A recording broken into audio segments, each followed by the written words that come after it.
right. All right, good morning and welcome to the March 26th County Council meeting. If we could all stand. Pledge of allegiance. Jane, will you kick us off? To the flag of the United States of America and to the republic for which it stands, one nation, under God, indivisible, with liberty and justice for all. Thank you. Roll call, please. Mr. Webb? Yes. Mr. Flanagan? Present. Mr. Mokel? Here. Mr. Hughes? Here. Mr. Whitehead? Present. Mr. Cantz? Yes. Piper? Here. Mr. Freeman?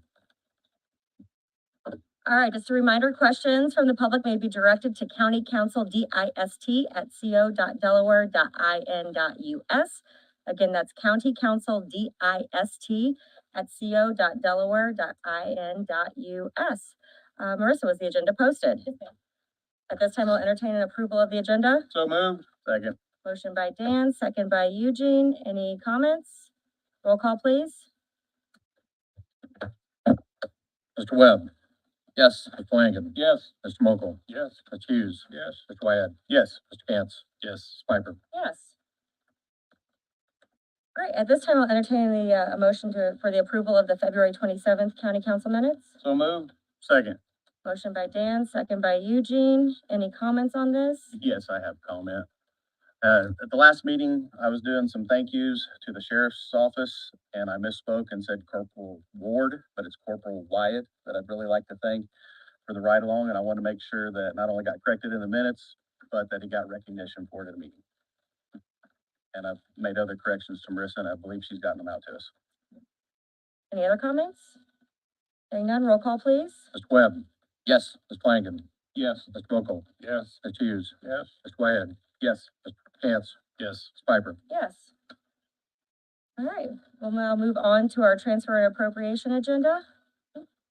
Starting out in County General, 1,000, we have Auditor 126, A 103, Settlement, Senior Settlement Deputy Budget Advisor, negative 23,191.56. B 103, Finance Deputy, positive 23,191.56. D 102, Chief Deputy, negative 27,692.42. E 102, Chief Deputy, positive 27,692.42, transfer 0. Motion to approve. Second. Motion by Ryan, second by Dan. These are just backfilling. Do we have any additional questions? Roll call, please. Mr. Flanagan? Yes. Mr. Hughes? Yes. Mr. Cantz? Yes. Mr. Mokel? Yes. Mr. Webb? Yes. Mr. Whitehead? Yes. Ms. Piper? Yes. Okay, moving on. Jail 145, we have D 153, Correctional Officer, negative $30,320. E 153, Correctional Officer, positive $30,320 for a total transfer of 0. Motion to approve. Second. Motion by Ryan, second by Dan. We've got some more backfilling. Do we have any additional questions? Hearing none, roll call, please. Mr. Flanagan? Yes. Mr. Hughes? Yes. Mr. Cantz? Yes. Mr. Mokel? Yes. Mr. Webb? Yes. Mr. Whitehead? Yes. Ms. Piper? Yes. Thank you. Thank you. Communications 124, C 134, Communication Tech, negative 30,692.34. D 134, Communication Tech, positive 30,692.34. Total transfer 0. Motion to approve. Second. Motion by Ryan, second by Dan. Again, more backfilling. Any questions? Hearing none, roll call, please. Mr. Flanagan? Yes. Mr. Hughes? Yes. Mr. Cantz? Yes. Mr. Mokel? Yes. Mr. Webb? Yes. Mr. Whitehead? Yes. Ms. Piper? Yes. Public Defenders 139, 156, Investigator, negative $2,000. A 156, Investigator, negative $2,000. 313, Psychological Testing, positive $4,000. Total transfer 0. Motion to approve. Second. Motion by Ryan, second by Dan. I'll let you go ahead and explain the psych testing needs for us. Hi, Shelley Harvey, Public Defender's Office. We had an open position. Our investigator retired.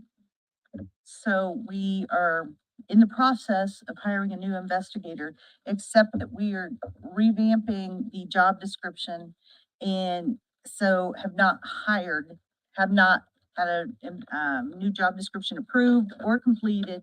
So we are acting as our own investigators right now, our staff is. But we are running woefully shy on psych testing funds.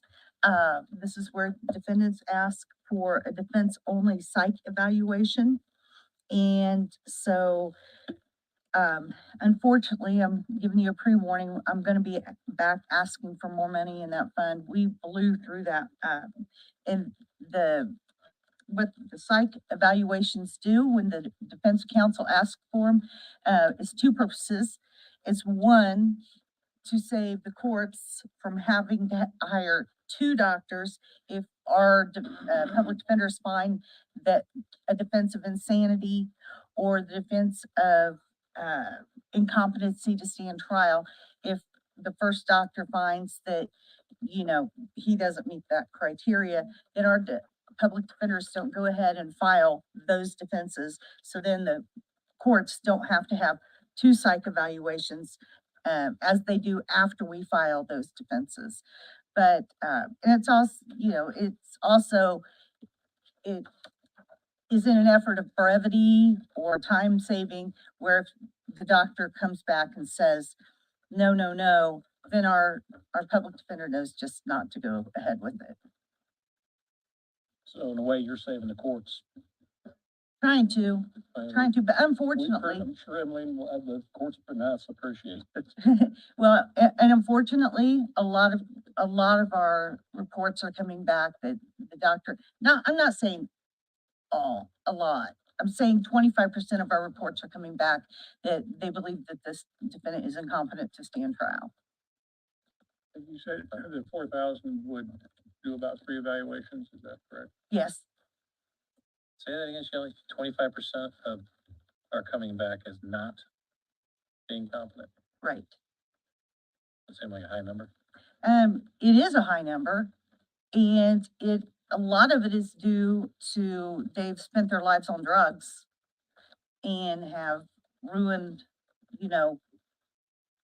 whatever it is that keeps them from doing right from wrong. It's a terrible situation. And I know Emily can attest to it. It's just bad. And a lot of then when we have to go forward with the courts, we have to reevaluate twice. They're coming back incompetent to stand trial too. So it's not a tactic or anything like that. It's a real thing. I'm just curious, what happens with these people? So if you are found incompetent to stand trial, they typically, are evaluated by the Indiana Mental Health Association to decide what facility they would best be, served. And so then they go to a state-funded facility until they are found competent to stand trial. And then they come back and are tried. Yeah, if they come back at all. Shelley, and your best guess, how much more money will you need to get through the end of the year for psych testing? I'm embarrassed to say, but I think probably 20,000. I'm gonna see what other money I can move around. I was thankful to have this 4,000, but, I'm going to be coming back, and I'm gonna see where I can move around other funds, before I ask for money. But I know it's inevitable, and I hate it. Good job finding that 4,000. Yes. I'm sorry. It's a good job finding that 4,000 Thank within your you. budget. Thank you. Not have to ask for an appropriation. I know that probably won't be the case all year, but thanks for this one. Do you have any additional questions? Hearing none, roll call, please. Flanagan. Yes. Mr. Hughes. Yes. Spence. Yes. Mokel. Yes. Webb. Yes. Wyatt. Yes. Piper. Yes, Thank you all. thank you. Thank you. All right, Okay, next we have assessor 134, A 102, chief deputy, negative 27,772.18. B 102, chief deputy, positive 27,772.18. Total transfer 0. Motion to approve. Second. motion by Ryan, second by Dan. This is more backfilling. Do we have any questions? Hearing none, roll call, please. Ms. Flanagan. Yes. Mr. Hughes. Yes. Mr. Cantz. Yes. Mr. Mokel. Yes. Mr. Webb. Yes. Wyatt. Yes. Ms. Piper. Yes, Thank you. thank you. Easy enough, James. Planning Commission, 148. We have 105, Environmental and Development Planner, negative 41,714. A 105, Environmental and Development Planner, positive 41,714. 109, Planning Technician, negative 30,833. A 109, Planning Technician, positive 30,833. A 102, Principal Planner, negative 39,320. B 102, Principal Planner, positive 39,320. B 107, Office Manager, negative 27,634.62. C 107, Office Manager, positive 27,634.62. Total transfer 0. Motion to approve. Second. Motion by Ryan, second by Dan. And this actually isn't backfilling, it's just moving positions around in the department with some promotions, correct? Do you have any additional questions? Hearing none, roll call, please. Mr. Flanagan. Yes. Mr. Hughes. Mr. Gaines. Ms. Mokel. Mr. Webb. Yes. Webb. Ms. Piper. Yes. Thank you. Recorder 128. F 102, Chief Deputy, negative 38,209. G 102, Chief Deputy, positive 38,209. Total transfer 0. Motion to approve. Second. Motion by Ryan, second by Dan. We've got some backfilling here. Do we have any additional questions for Jan? I have think Jan has something to share with yes. us. I was gonna say, I would like to meet you, Yes, Chief I Deputy. just wanted to take this minute, I'm sure some have heard, but if you haven't, our office is honored and blessed to have Paul Morrison join our office family as the Chief Deputy Recorder. So I'm gonna have family all over the courthouse. There you go. And I'm blessed for this opportunity. Thank you. Well, welcome. Any other questions? I don't know if I can ever recall a meeting where we've had 3 chief deputies in the same meeting. Probably not. So, history making at the same time, I guess. Roll call, please. Mr. Flanagan. Yes. Mr. Hughes. Yes. Mr. Cantz. Yes. Mr. Mokel. Yes. Mr. Webb. Yes. Mr. Wyatt. Yes. Ms. Piper. Yes. All right, moving on. Sheriff 129. D 129, Deputy, negative 40,670.73. E 129, Deputy, positive 40,670.73. Total transfer 0. Motion to approve. Second. Motion by Ryan, second by Dan. Again, more backfilling. We have a lot of that this time. Any questions? Hearing none, roll call, please. Mr. Flanagan. Yes. Mr. Hughes. Yes. Mr. Cantz. Yes. Mr. Mokel. Yes. Mr. Webb. Yes. Mr. Wyatt. Yes. Ms. Piper. Thank you. Thank you. All right. Circuit Court 138. A 106, Assistant Court Reporter, negative 24,425.30. B 106, Assistant Court Reporter, positive 24,425.30. Total transfer 0. Motion to approve. Second. Motion by Ryan, second by Dan. Again, backfilling. Any additional questions? Hearing none, roll call, please. Mr. Flanagan. Yes. Mr. Hughes. Yes. Mr. Cantz. Yes. Mr. Mokel. Yes. Mr. Webb. Yes. Ms. Wyatt. Yes. Ms. Piper. Yes, Thank you. thank you. Okay, moving on to other, we have Highway 1176. 153, Certified Welder, negative 37,675.76. A 153, Certified Welder, positive 37,675.76. Total transfer 0. Motion to approve. Second. Motion by Ryan, second by Dan. We're backfilling for a welder who retired. Do you have any additional questions? You commented that you're not having much luck finding one at this point. We have not, so we have the job posted, so, we've had a couple people seek applications, but we don't have anything turned in yet.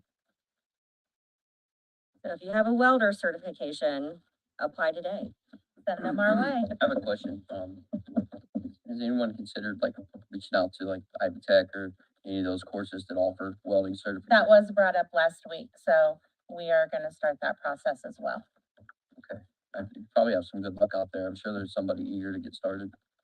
Yeah, we'll see what we can get. Thank you. Roll call, please. Mr. Flanagan. Yes. Mr. Hughes. Yes. Mr. Cantz. Yes. Mr. Mokel. Yes. Mr. Webb. Yes. Ms. Wyatt. Yes. Ms. Piper. Yes, Thank you. thank you. Eligible Homestead 1216. A 103, Settlement Budget Advisor, negative 2,665.38.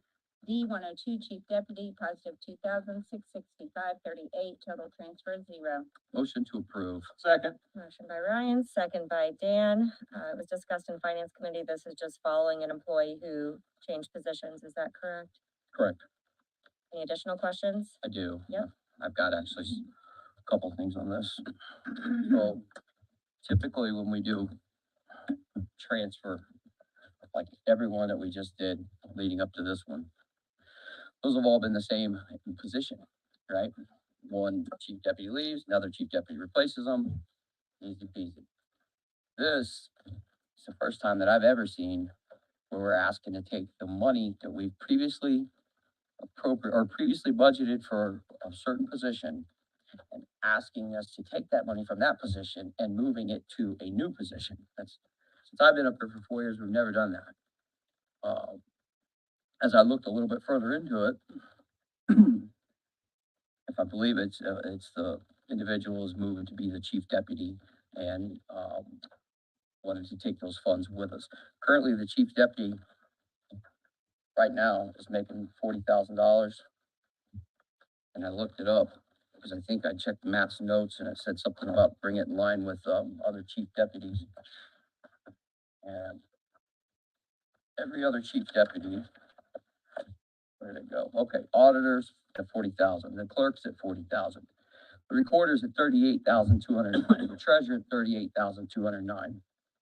If we transfer this money, that's gonna make that chief deputy for the auditor at $42,665, significantly higher than any other auditor. Be the highest, or I'm sorry, any other chief deputy would be the highest one in the county.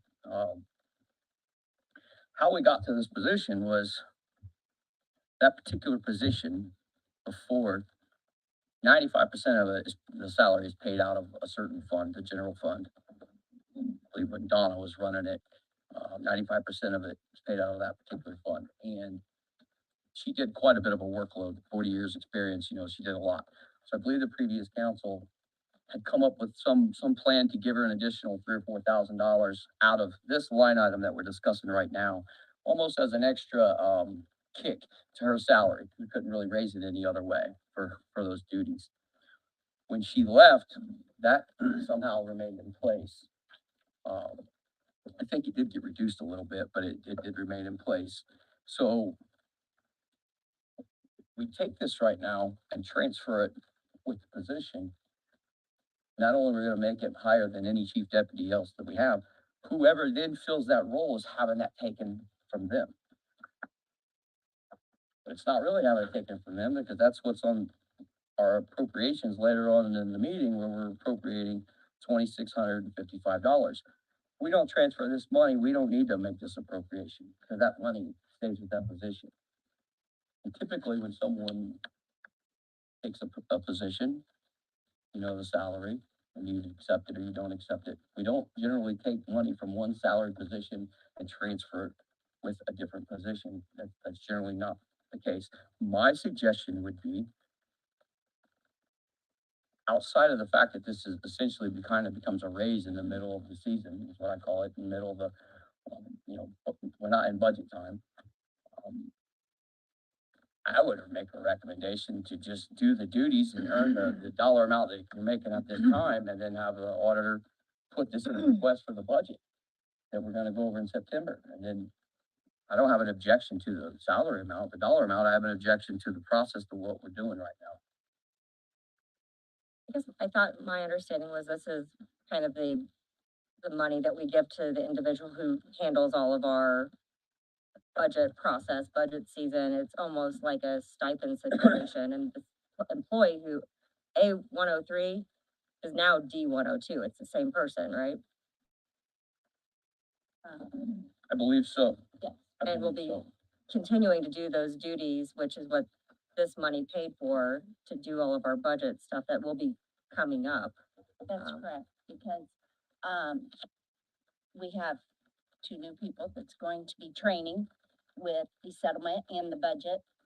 However, they will be training, so someone has to train them, and that's going to be me. So this was following me for that reason. Okay. I'm just pointing out. Yeah, and it previously had gone to the individual who was handling all of our budget fund, so it, Yeah, the chief deputy previously did receive those funds. So Okay, this is not anything new. It's how it was done before. I'm not objecting to that at all. What I I'm, thought that's what your objection was. no, what I'm I understand that that's what the chief deputy, my objection is to transfer from one position to another in the middle of the fiscal year. That's something that we would typically do at budget time. That's why I said that. I mean, I looked at I think what you're making now is probably the same amount. It would be the difference of just making that same amount of money that you're making now and just doing this the proper time at budget time. Actually, the chief deputy position is less than I was making. That's what I'm getting at. What you're making now is more than that. So why wouldn't we just stick with that until budget time? I think you're making like 42 or somewhere. So your suggestion is to take a pay cut, is what you're saying. I'm not asking, no, I'm saying do the duties of What's what the you're results saying. of your request? I'm sorry, What would be the results of your request? to follow protocol and do it at the budget time. That they would reduce their pay. No. I'm not asking you to make, what I'm asking is on paper to not go to the chief deputy pay of 40,000, to continue making the pay that you're making right now, which would basically be about what it would be if we transfer this over and then do this the proper way. I guess my understanding was that because of the large number of retirements in the auditor's office, they're undergoing a restructuring. And, that's to me a sort of special circumstance that would warrant making the adjustments now instead of making them wait until essentially January of 2025. Because if you make changes in the budget, those don't take effect for another 3 or 4 months after that. So that's the reason that this made sense to me. Well, just be prepared when we sit here in September. I count 1, 2, 3 different departments that's gonna be showing up asking their chief deputies to also get a $4,000 increase, a $2,000 increase. But we'll have to deal with that then. any further questions? Hearing none, roll call please. Ms. Flanagan. Yes. Mr. Hughes. Yes. Ms. Cantz. Yes. Ms. Mokel. Yes. Mr. Webb. No. Mr. Wyatt. Yes. Ms. Piper. Yes. All right, thank you.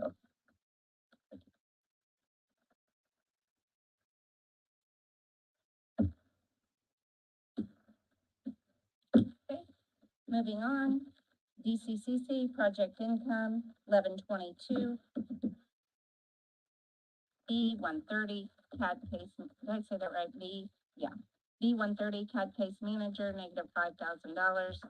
B119 CAD case manager, positive $5,000, total transfer 0. Motion to approve. Second?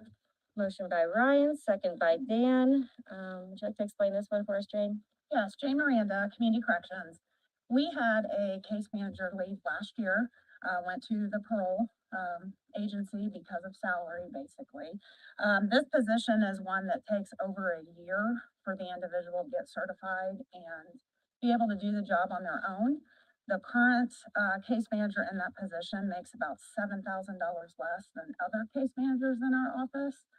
So in an effort to make sure this young man stays with us, we took it to our advisory board and the advisory board approved for us to increase his salary. So that's what this is. All right, any questions? Oh. So you're asking for a salary increase in the middle of the fiscal year, correct? Yes, Based off of the recommendation that you received. correct. I would just make the same argument I just made a minute ago, that we're kind of getting this. This is what my concern was last year when the prosecutor come up there and asked for extra money. And I said, this is gonna open the floodgates. People are gonna come and ask for salary increases outside of September. And nothing against you, So- Jane, but You said you had 2 case managers, now you're down to 1, and the one is currently getting underpaid compared to all the rest of the case managers. Yeah, compared to the case managers in like our drug court and veterans Sure. court, it's the same job description, same, certifications. I don't know why that salary has been lower compared to the others. You have So the this- balance, you have the balance of the project income right now? Off Melissa will be here in a little bit. At our board meeting a couple of weeks ago, our project income balance was about 265,000.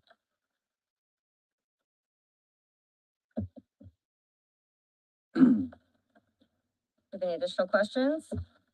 I just want to reiterate what I said, and I would encourage the council to follow the protocol that we set previously of doing salary increases in the budget session. And I'd like to pose a question to you then, Ryan. Yes, sir. If you've got an underpaid staff member and you're short-staffed as well, in order to keep an employee and bring them up to par with everybody else, because we've done it before here where we've said, all right, everybody's got to make $30,000 a year. I mean, the rest of us voted for that person to get 30. Why are you opposed to this one person also not being able to make what his peers make? I'm not opposed to any one person. I wasn't opposed to this person. I'm not opposed to that person. What I'm opposed to is deviating from our processes that have been set, that we do salary increases during the budget time. This is no different than private businesses all throughout this town where there's employees aren't making what they think they should make and they cannot get their pay increase until a certain time period of the year. This is normal. This is life. Not everything is fair. Not everyone gets exactly what the person next to them is making. I'm not objecting to the increase. I'm objecting to deviating from the problem. We're in month 3. Hell, if we're gonna do all this in March, what's the point of even doing a budget in September? We're just gonna change it all come March. I mean, I don't understand why we're getting outside of what our budget was set. Being a business owner, I make a budget all the time for our business. If you don't have the ability to adapt and change, you may lose a good employee. And if Jane says we've got a good employee, and I know we didn't etch it in stone, a budget's a good guideline to go with. But right now, I feel like supporting this to keep a case manager is worth it. Well, that's a valid argument, but I also want to remind you this. Flashback to when we were in September. We started off in the hole like $8 million. We had to fight and claw to come up and get back to where we were flush for the year.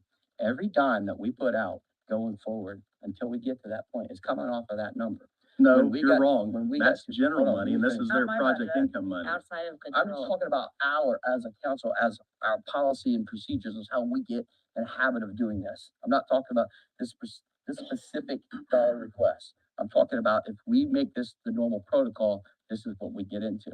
And when we got into last year's budget time, at that point, we had appropriated double the amount from the previous year at that same time period. What I'm getting at is at some point, we have to follow our standards and protocols that we set, or we're gonna be put in the same position. That's all.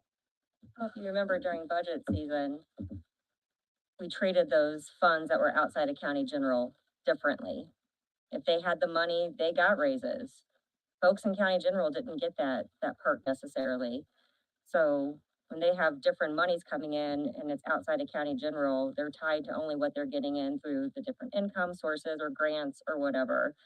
So I do think that this, and the previous, ask was, it's different because it's outside of county general. I do want to also correct, we weren't in the whole $8 million. When people bring their budgets in, they have to come in over, because when we start, when we get to the budget process, you can't ask for more. And so that's why you see people come in with these large requests, because they know that we can't give them any more than they put in. So that $8 million, yeah, it sounds really big, but we all know that it's more of a wish list, and then we have to, reel it back in and smooth it out and get back to an appropriate place for our operating balance. But these are outside of county general, so I hold them in a different bucket than the rest, in my opinion. Yeah, and Thank you for clarifying that. I'm sorry, projected. Yeah. Glad you said that. Sorry, Matt. Which is true. And I think that brings up a point about how we do our budget in general, which I think needs to be discussed at some point regardless, because ultimately we get in the same boat. And to Ryan's point, he's not incorrect that it opens up a can of worms, but in the business world, that isn't really how it works. That's not, you have to have flexibility, like Eugene said. We have to be able to retain folks. We got to be able to adjust. So I do think that there's flexibility required no matter what policies, procedures, which I don't even think that standards and protocols are different than policies and procedures.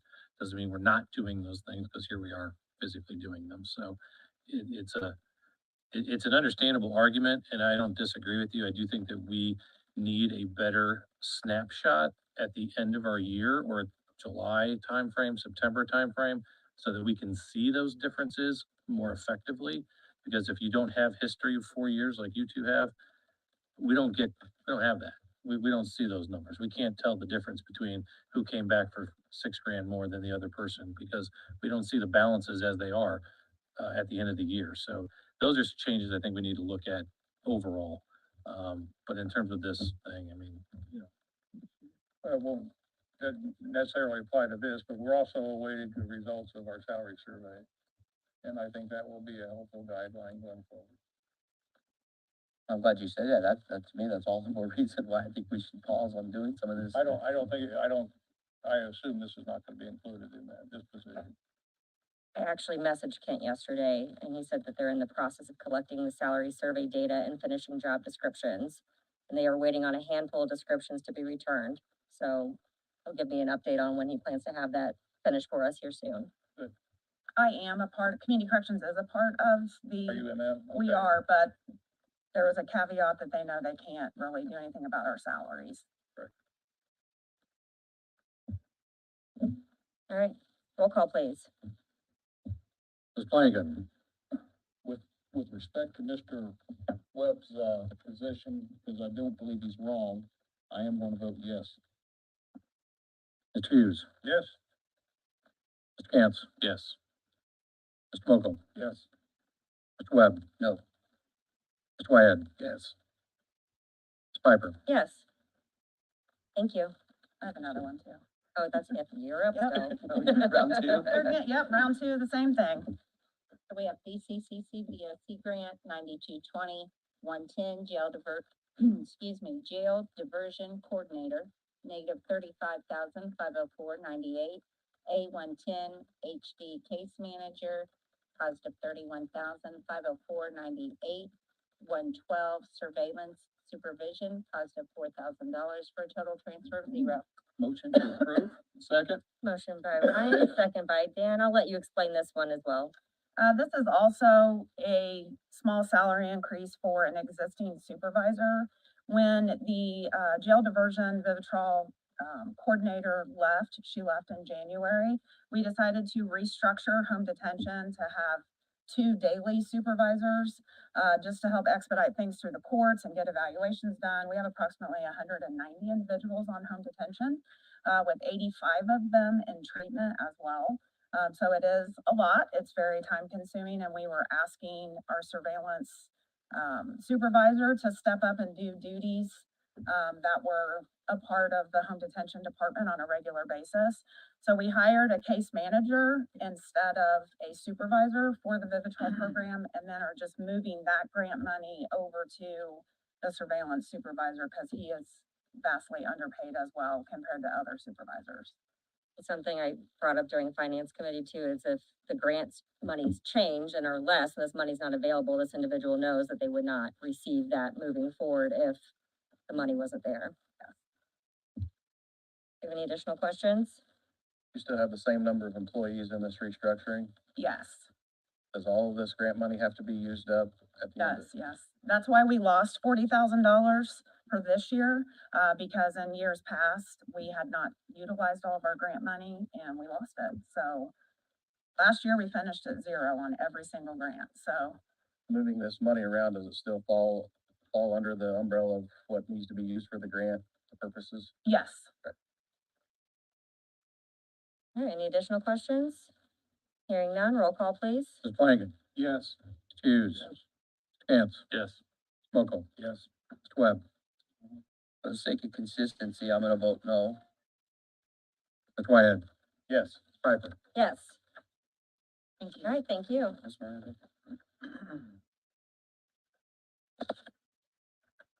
Moving on to appropriations. We don't have any in county general this time, so good work, team. Okay, so under other, we have Fair and Expo, Fairgrounds, 4911, 384 Grandstand, positive $10,000, 391 Eclipse 2024, positive $6,000, 392 Cobra Con, positive $3,000, for a total of $19,000. Motion to approve. Second? Motion by Ryan, second by Dan. Donna, I'll let you explain what you got going on at the grandstand this year. We have we have one new event, which is, micro wrestling. And some of our other expenses, have went up in cost, so that is to cover those expenses. What is Cobra Con? Fireworks, Fireworks. basically, they come and they have like a, I don't know if you want to call it a convention. It's not open to the public. They have groups that come in and set off the fireworks, and it's over a 3-day period. Okay, I think I remember something about that last year. Yeah, we had it Complaining about last year. fireworks or whatever going off. Yeah. Can you educate me on the eclipse part? I know that you guys are inviting people to like come camp out and everything. Help me understand the expense for that. We have expenses for advertising, porta pots, security. Okay.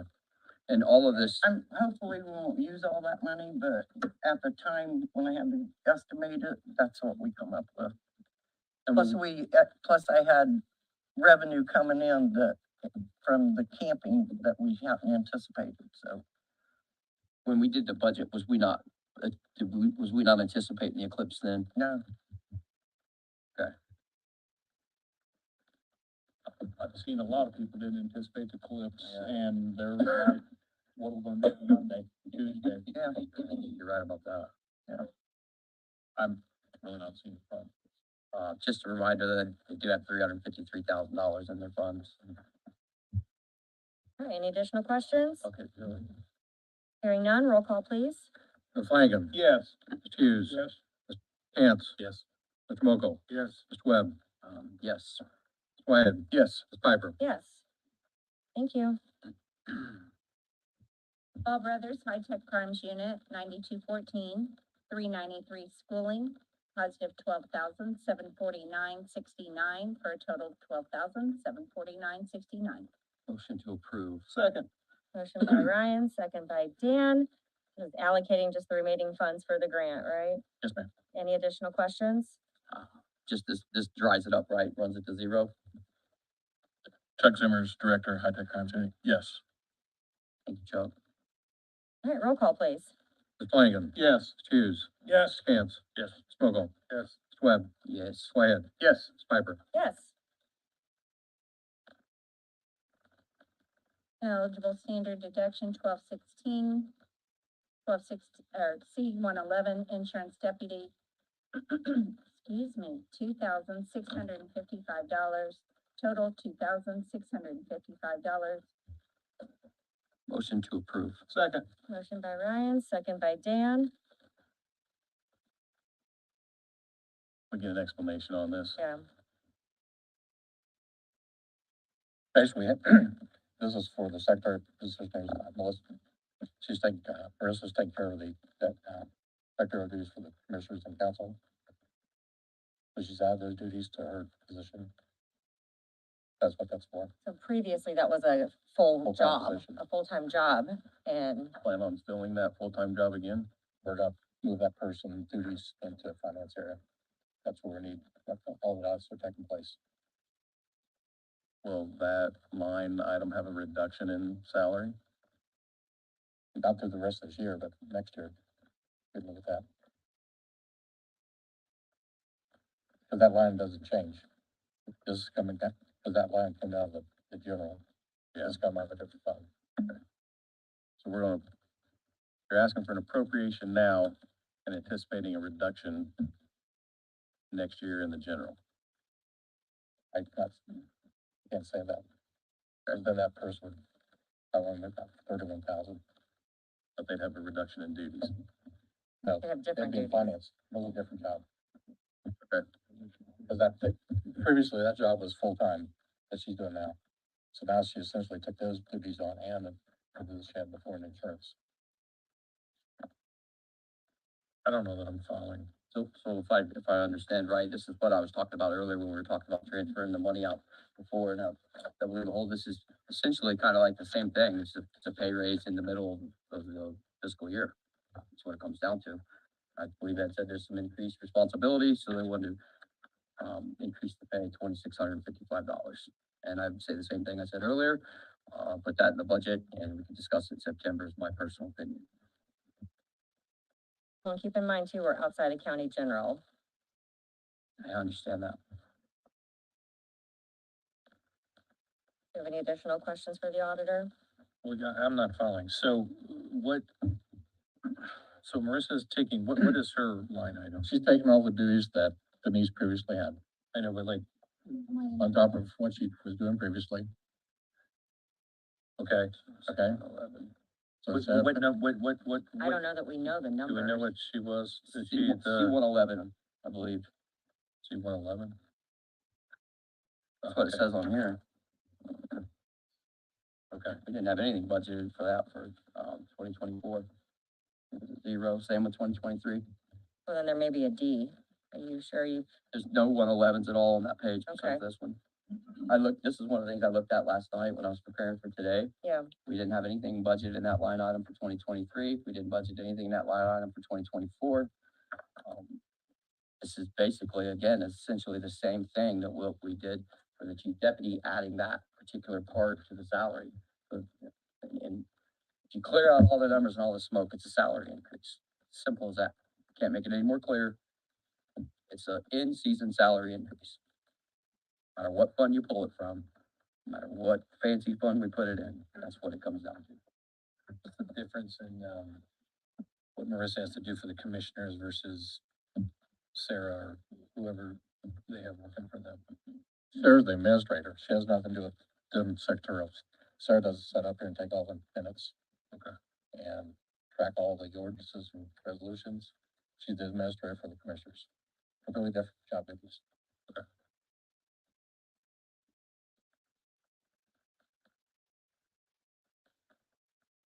So then, Ed, Eugene, you were saying we didn't replace Denise, we're replacing Denise, and then we're adding to her duties, basically, or we're not replacing Denise at all, but we're gonna take some of that money and put it to Marissa. No. I didn't say that. That's where I'm confused. Okay. So Denise is retiring. Yep. But she won't, that pay line won't be finished till sometime in May. Because of longevity and stuff. Okay. So that position's open. Okay. So we have no one filling those duties. Okay. Marissa's stepped up to fill those duties. Gotcha. So now she's increased her workload. And the question is, do we pay her more for increased her workload? But there is no plan to replace the other position at this point. That position's duties are gonna change. We've already submitted those to the third party that's doing our evaluations for salaries. Okay. That's gonna be a finance position. Okay. Similar to what these two young ladies up here are doing. So they're gonna have completely different responsibilities. As when after May, that pay line is paid out. So TBD. I just wanna ask one question for clarification. So is this because we're paying somebody out who has vacation time and other paid time off in order to get somebody covering these duties? We have to appropriate this money? Well, this money is for the entire year. So it's not just then, not just that, this 30-day period or 60-day period. so she has her insurance role, and then this would be like the bonus of doing these duties for us and the commissioners. And I guess I would characterize it opposed to just a straight pay increase as part of this restructuring process. And yeah, it's gonna cost this additional money from this fund. But it's gonna also get the job done, that's what. I'd like to just offer one little bit of word of caution to the council. Everybody in that chair out there has lifted extra slack from someone when they were short in their office and increased their work duties. Every single person in this building has worked in an office where we've had been shorthanded, and that person has had to do a little extra work for 2, 3, 4, 5, 6 months. Not every single person came in and asked for a salary increase in the middle of the fiscal year. I understand, and I hate the way our retirement works, the way we accumulate so much money that we can't fill that position until that money runs out. But again, to Mr. Whitehead's point, we're almost in April, this money runs out in May, so we got a couple weeks. We're talking about $2,655 increase for doing a little bit extra work for a few weeks. She's doing it forever. She's been for this year. Put it in the budget. She's doing the work that a full-time person was required to do before. I totally Not a little understand. bit, I just, unless you're characterizing the person that pours a little bit. not mischaracterizing it, I'm saying put it in. That's what the you budget. said. I'm saying put it in the budget request in June, and we'll do it in September. This isn't the protocol. We gotta have some protocol. This isn't the way we do it. I mean, we just ripped off 5, 6 salary increases in freaking March. But it's no different than budget season when we gave increases to the folks who are outside of county general. These funds are all outside of county general But we again. didn't in budget season. Yeah, we did. do it. We treated them differently. We did it then. We didn't do it for these people then. We specifically, for a reason, did not make these salary increases in September. So what I'm saying is, I'm not opposed to the increase. I'm opposed to us deviating from our process. This is gonna open up floodgates that is gonna be dealing with this every single month. That's all I got to say about it. Right, roll call, please. Ms. Flanagan.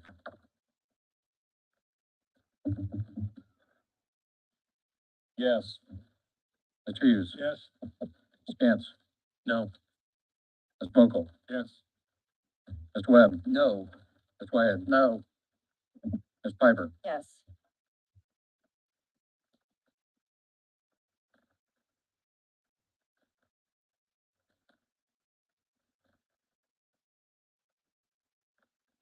Motor vehicle highway restrictive, 1173. 312 contractual services, 250,509.62, for a total of 250,509.62. motion to approve. Second. Motion by Ryan, second by Dan. Do you want to go ahead and explain this one? Actually, the one below it is tied to this as Yes, well. so, the MVH, the 1173, and the MVH, the 9076. The 9076 is our community crossing matching. So this is all tied together for one project.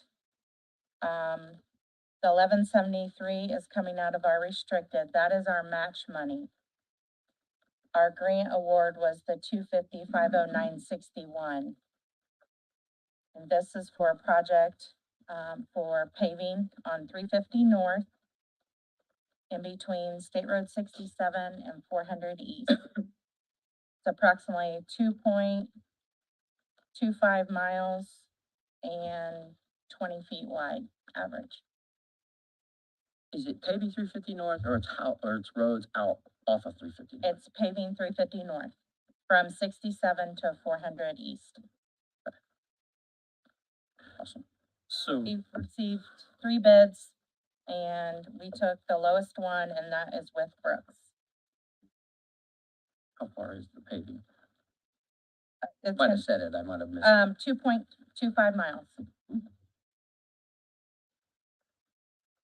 and you had kind of insinuated that EB or a business that's there, that road gets torn up. They do have a lot of traffic in and out of there, yes. IMI did submit a bid for 503,000. Brooks was 501,000, and Milestone was 712,000. Where's Brooks located? Marion or Fort Wayne, Fort Wayne. Is IMI not local? They are local.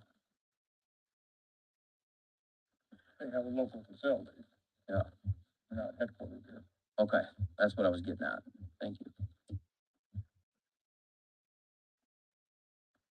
I have a separate question. Did we apply to the next level local communities grants that was just awarded by NDOT? the community crossing grant. No, it's, well, I'm not, yeah, local, infrastructure. This was just announced, 155 million to rural portions of Indiana to invest in local road and bridge improvements. They've just announced in March. I don't think it's community crossings.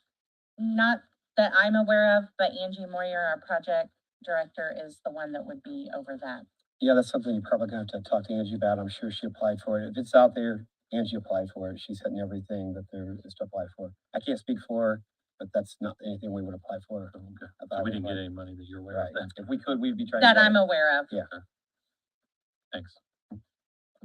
Hey, Tommy, how long was it gonna take you guys to do this road right here? Just doing, and like, when can you start? So this is contracted out. Yes, it's contracted out. So Well, right, with the paving company, but how long is it gonna take? I think they have 120 days to get it done. It isn't gonna take anywhere close to won't that. even be close to that. Once they get in there and get started, they'll be out of there. And then while they're doing stuff like that, your crews will be doing some of that, like chip and seal and I mean, some of the stuff that you guys we'll be generally do. paving somewhere else too. I mean, during paving season, we'll be paving.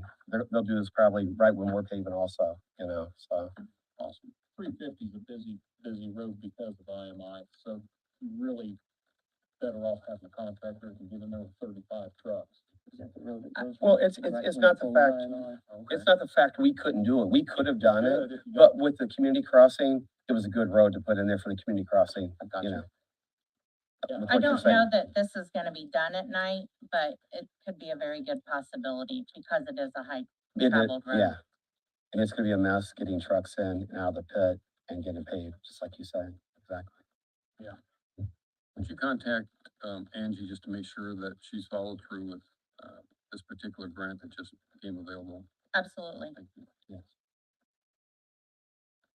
All right, any additional questions for this first MVH request? I was gonna say, are we voting on these as a pair, or are we? No, because we didn't read them in together, Okay. so, roll call, please. Mr. Flanagan. Yes. Mr. Hughes. Yes.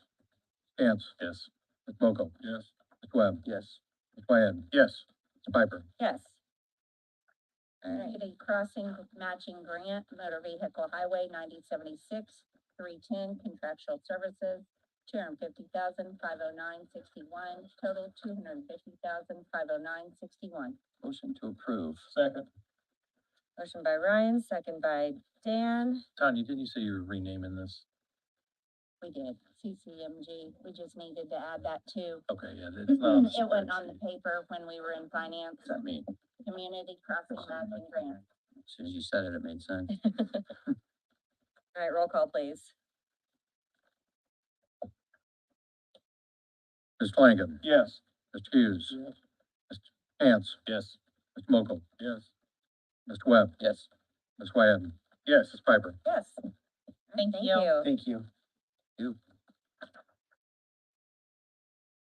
Statewide 911, 1222. We have machinery equipment. 443 PSAP equipment, positive $15,000 for a total of $15,000. Motion to approve. Second. Motion by Ryan, second by Dan. Would you like to explain what you're working on with your plan here? Yeah, so we finally have a plan for the computers. Finally figured out a replacement schedule for them that was not available at budget time.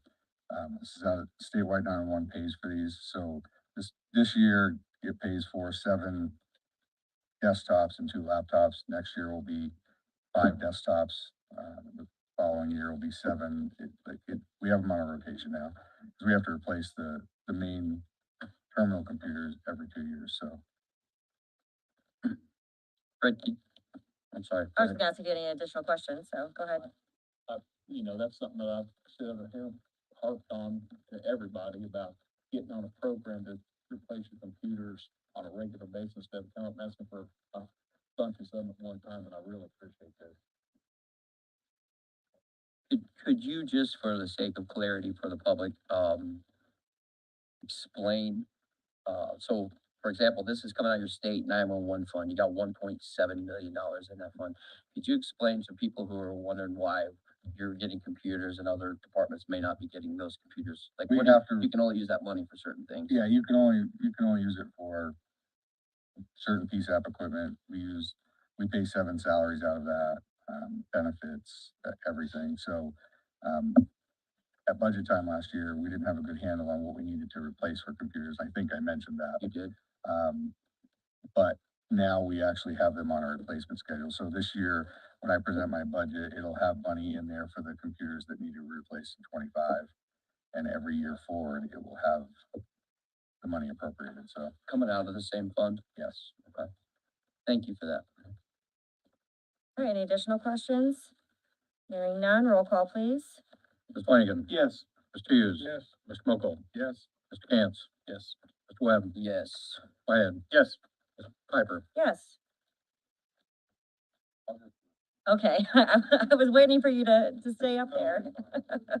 Okay, Surveyor corner perpetuation, 1202, 311, professional services, cost of $30,000 for a total of $30,000. Motion to approve. Second. motion by Ryan, second by Dan. I know we had questions during finance committee. What's a cornerstone? When you go and get your house, surveyed for property lines, typically they'll come off of a cornerstone. They're buried all over the county. And they know where they're, it's a certain point, so it's our job to maintain them, find them, locate them, make sure they're there, record the GPS coordinates. So when surveyors or engineers come in, they can locate them and use them. Something that hasn't been done in the county a lot, and we're trying to get get them back to do it. So I just appropriate this money out so I can get a land surveyor to come and do it. We can have the money already appropriated, I can pay him, I don't have to come to another budget meeting and for each bill, just put it all out there at once, and then I always have the money in there to pay him, so. This is something that's been required, but it's kind of slipped through the cracks through COVID, correct? No, it wasn't through COVID, it was when I first got in here, it hadn't been done since 2007. Oh, wow. So then I got in here in 17, and then COVID slowed it down. If you try to hire a survey of your property during COVID, it was impossible because everybody was building on, adding on because they weren't working. So it's just now starting to get to the point where there's really only 2 land surveyors in the county that will do this, and it's hard to get them. They're now just starting to get to the point where they're getting caught up because I kind of got them down on price, so they kind of put me towards the end of the list a little bit, but that's part of the deal. So Do you know the total number that are out there that you're looking for? I've got to do 5% a year by Indiana code, and there's thousands of them. I mean, basically every road, there's a couple of them at every intersection, so you can Really? imagine they're all over. So then once you record the GPS, you slowly but surely eventually will get on top of the mountain. You got. Right, but then you just restart from the last one that, there's some of them that haven't been found and maintained since they originally put in back in the 1800s, so we're just, we'll never catch up if that's what you're asking, no. But that's why this fund's put Right. together, so we can just slowly keep up. I mean, just the Where does best. the we can- revenue come from? Huh? Where does the This is the revenue? recording. Every, thing that the recorder office records and takes in money, we get a certain little bit of that, and that gets built up in this fund. Yeah, the fund has $335,000 in it, Like I so said, it wasn't used for a real long time. you don't really, yeah, I was gonna say, you don't use a lot out of that fund anyway, so. So we're gonna buy some computers out of it, since our computers in our office are 12 years old, so. Is there any mandate on what that money can be used for? Yeah, it's, since we do a lot of the beacon, and we record some of the cornerstones on the beacon, and then we also do that, the computers or something, office equipment like that, is something that we can use out of it, so that makes it nice, because we don't have to come to county general for that. Thanks. Are any additional questions? Hearing none, roll call, please.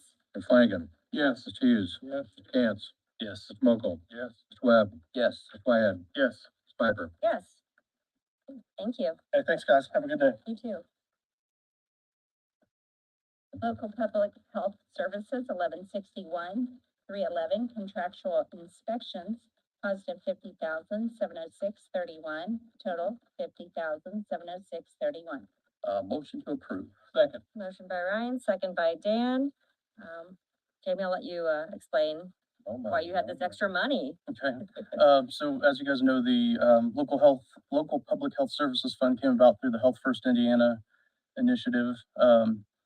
I give some bad information to Councilman Cantz. We had 6 counties that did not opt in. I told you 4 in the financial meeting. On that last night. Those 6 counties, their money was divvied up between all the other counties that did opt in. That's resulted in us getting this additional roughly 50,000. Well, why is the request not for the total amount? Like the request is for 50,700, but you got 51,068 in there. Those Committee figures- stump you. Those figures are based on like the budget estimate. Okay, so that's why. Okay, thank you. Mhm. Disregard. Thank you, Tanya. So I was hoping, Jamie, last night we had Association of Indiana Councils, whatever, Counties, it was Counties, Association of counties. Indiana Counties last night. Meeting, and a couple of Henry County and some others were talking about some of what they're doing with these new public health funds. I was hoping, Jamie, you just kind of give us some general idea, updates on what your plans are and where things are heading. Yeah, so let's see here, I got some notes with me. That should cover that. We've started out we hired 5 new staff already. That's an increase from 12 to 17, which is huge for us. Our department went from low 20s in the early 2000s down to, I think at our lowest, we had 11. That's all with increased duties throughout those years. So moving us back up to 17 is going to be big for what we can accomplish. We have 3 more positions pending that we hope to fill by the end of this year. We're kind of trying to size up how we're going to move forward with those positions before we fill them. So far, we added an environmental health specialist, a public health nurse set to start next week, an environmental health health division assistant, a vital records assistant, and a community health worker, which is our first hire in a new division. We're starting a community health division geared more towards the social work side of things that we do. So the example I always give, I think I've probably given to many of you, our department has long been tasked with dealing with unfit housing. So we would go in, deem a house unfit, the people are removed from the home, and our involvement would stop there. So you can see how we would solve one problem and we would create another. So this new division is going to be an attempt to transition those people from a house, find them help, find them new housing, maybe find them help with the problem that's causing the house to be unfit so we don't have to remove them to begin with. So we've hired 1 person. That's the start of what we hope to have a full division within a few years. Let's see, we've begun meeting with our community partners, IU Health, Open Door, YMCA, trying to assess programs that they have that kind of go along with the things that we hope to accomplish in the near future. With the YMCA, we've already launched 1 new program. We're going to help fund the expansion of their water safety courses. So that's one of the things, as you know, the state has put out a number of core public health services and key performance indicators that are associated. Trauma and injury prevention is one. So we're hoping to increase, if I'm remembering right, it was around a 25% increase in swim lessons being offered. We're hoping to fund the certification of 10 new lifeguards for the community. As some of you may know, that we've had a shortage of lifeguards of all things in the community, which has led to problems with our pools. And the Y is going to launch a new safety around water course. It's kind of an awareness level type of thing for at-risk youth. They have not done that previously. There's been a lot of success at the Indy YMCA's doing this, so Muncie will be doing that as well in partnership with us. We've developed a tattoo and piercing training that we'll be rolling out for other local health departments. So I've sung the praise of our environmental health director, Jeremy, who does our tattoo inspections. Jeremy was a tattoo artist for years, actually had the county's first permitted tattoo facility in the 90s. There's a big gap when it comes to true functional knowledge of what goes on in a tattoo facility and the inspectors that are employed at most health departments to do that work. So recognizing that strength that we hold here in our county, we're in the process of creating the actual, PowerPoint and curriculum. We've already rolled out a pilot training last month and it was really successful. A couple of local facilities have agreed to work with us on this. They see the value in it. So going in and doing actual tattoo inspections with, in our pilot one, a facility set up one booth properly and they set up another booth with a lot of violations, with no one being told what the violations really were. So our inspector had to go in and through the training process, identify those with with the help of the, new hires in other departments. So we're hoping to roll that out officially, probably May or June, and we hope to hold it as like a monthly course where we'll take probably only 4 to 5 people at a time due to space limitations in those tattoo facilities. We've resumed or are in the process of resuming participation in coalition meetings. So prior to my time starting in 2014, we had a health education division. Actually, it probably ended around 2012. And we had representation at all of anything locally health related. So the fatality review teams, tobacco-free coalition, things like that. We're resuming participation in those. We are setting aside some of our funding, hoping to partner with the commissioners on the new mental health facility. Commissioner Henry is setting me up with a meeting with the organization that's going to be running that facility for them to try to see where we could work together to kind of strengthen what they're doing there or expand on what they had originally planned. As you know, we were graciously funded by the commissioners for an expansion of our first floor. That created a roughly, I think we had 4,800 square feet that's been finished from a bare warehouse look, filthy, full of broken junk furniture, to now a fully functional nursing clinic and vital records division. The actual construction has concluded, and now we're kind of tying up loose ends. So last week I spent some time trying to get quotes on on roller shades for the windows. I have some staff that are trying to get us quotes on things like rugs and chair rails that we didn't plan for during the initial construction process.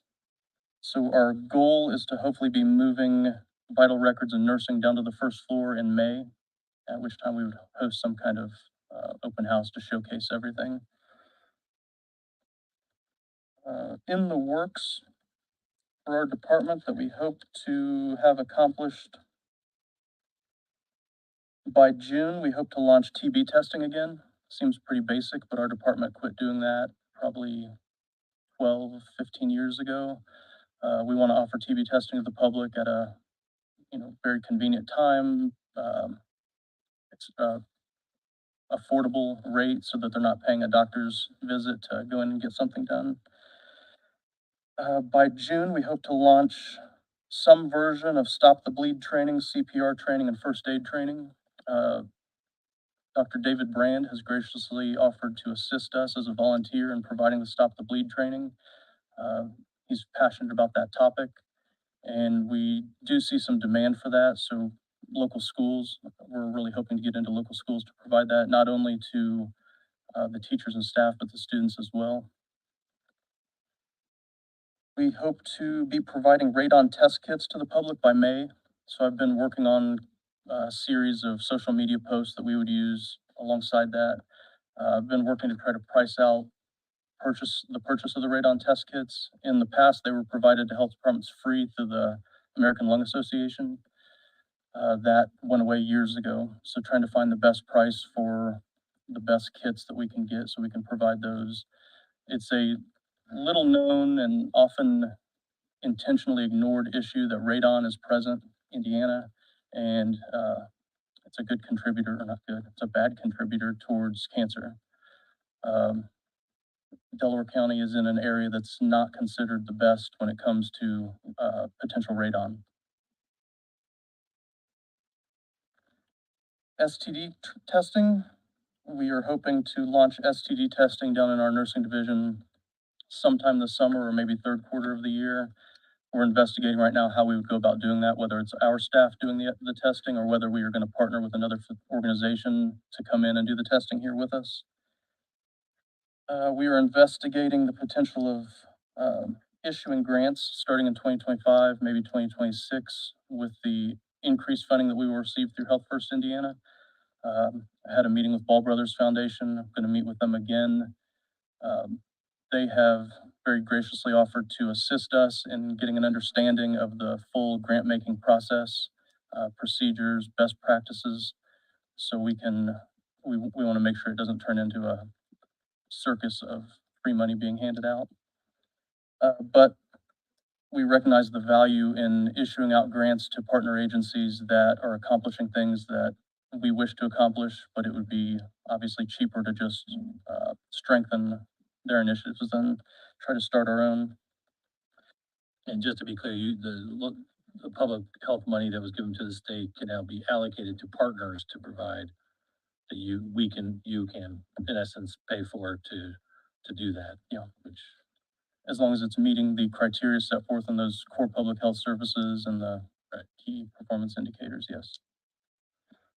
And we're investigating additional health screenings that we hope to offer, simple things like cholesterol screenings, blood pressure screenings, how and where we would do that. So another big ask of the state for local health departments is to increase the availability of the services that we provide. So we recognize that can't be done during office hours, Monday through Friday. So we'll be looking at expanding our normal services into evening hours, weekend hours. No increase in staffing hours, it would simply be a staggering of shifts. So vital records, for example, I may have someone in 8:30 to 4, and I may have someone else 9:30 to 5. Well, it doesn't cost the county anything extra, but now the public has an extra hour of accessibility to our office. Additionally, taking some of the services on the road, so seeking partnerships with maybe, for example, local churches in some neighborhoods to go in and offer screenings, to go in and offer STD testing.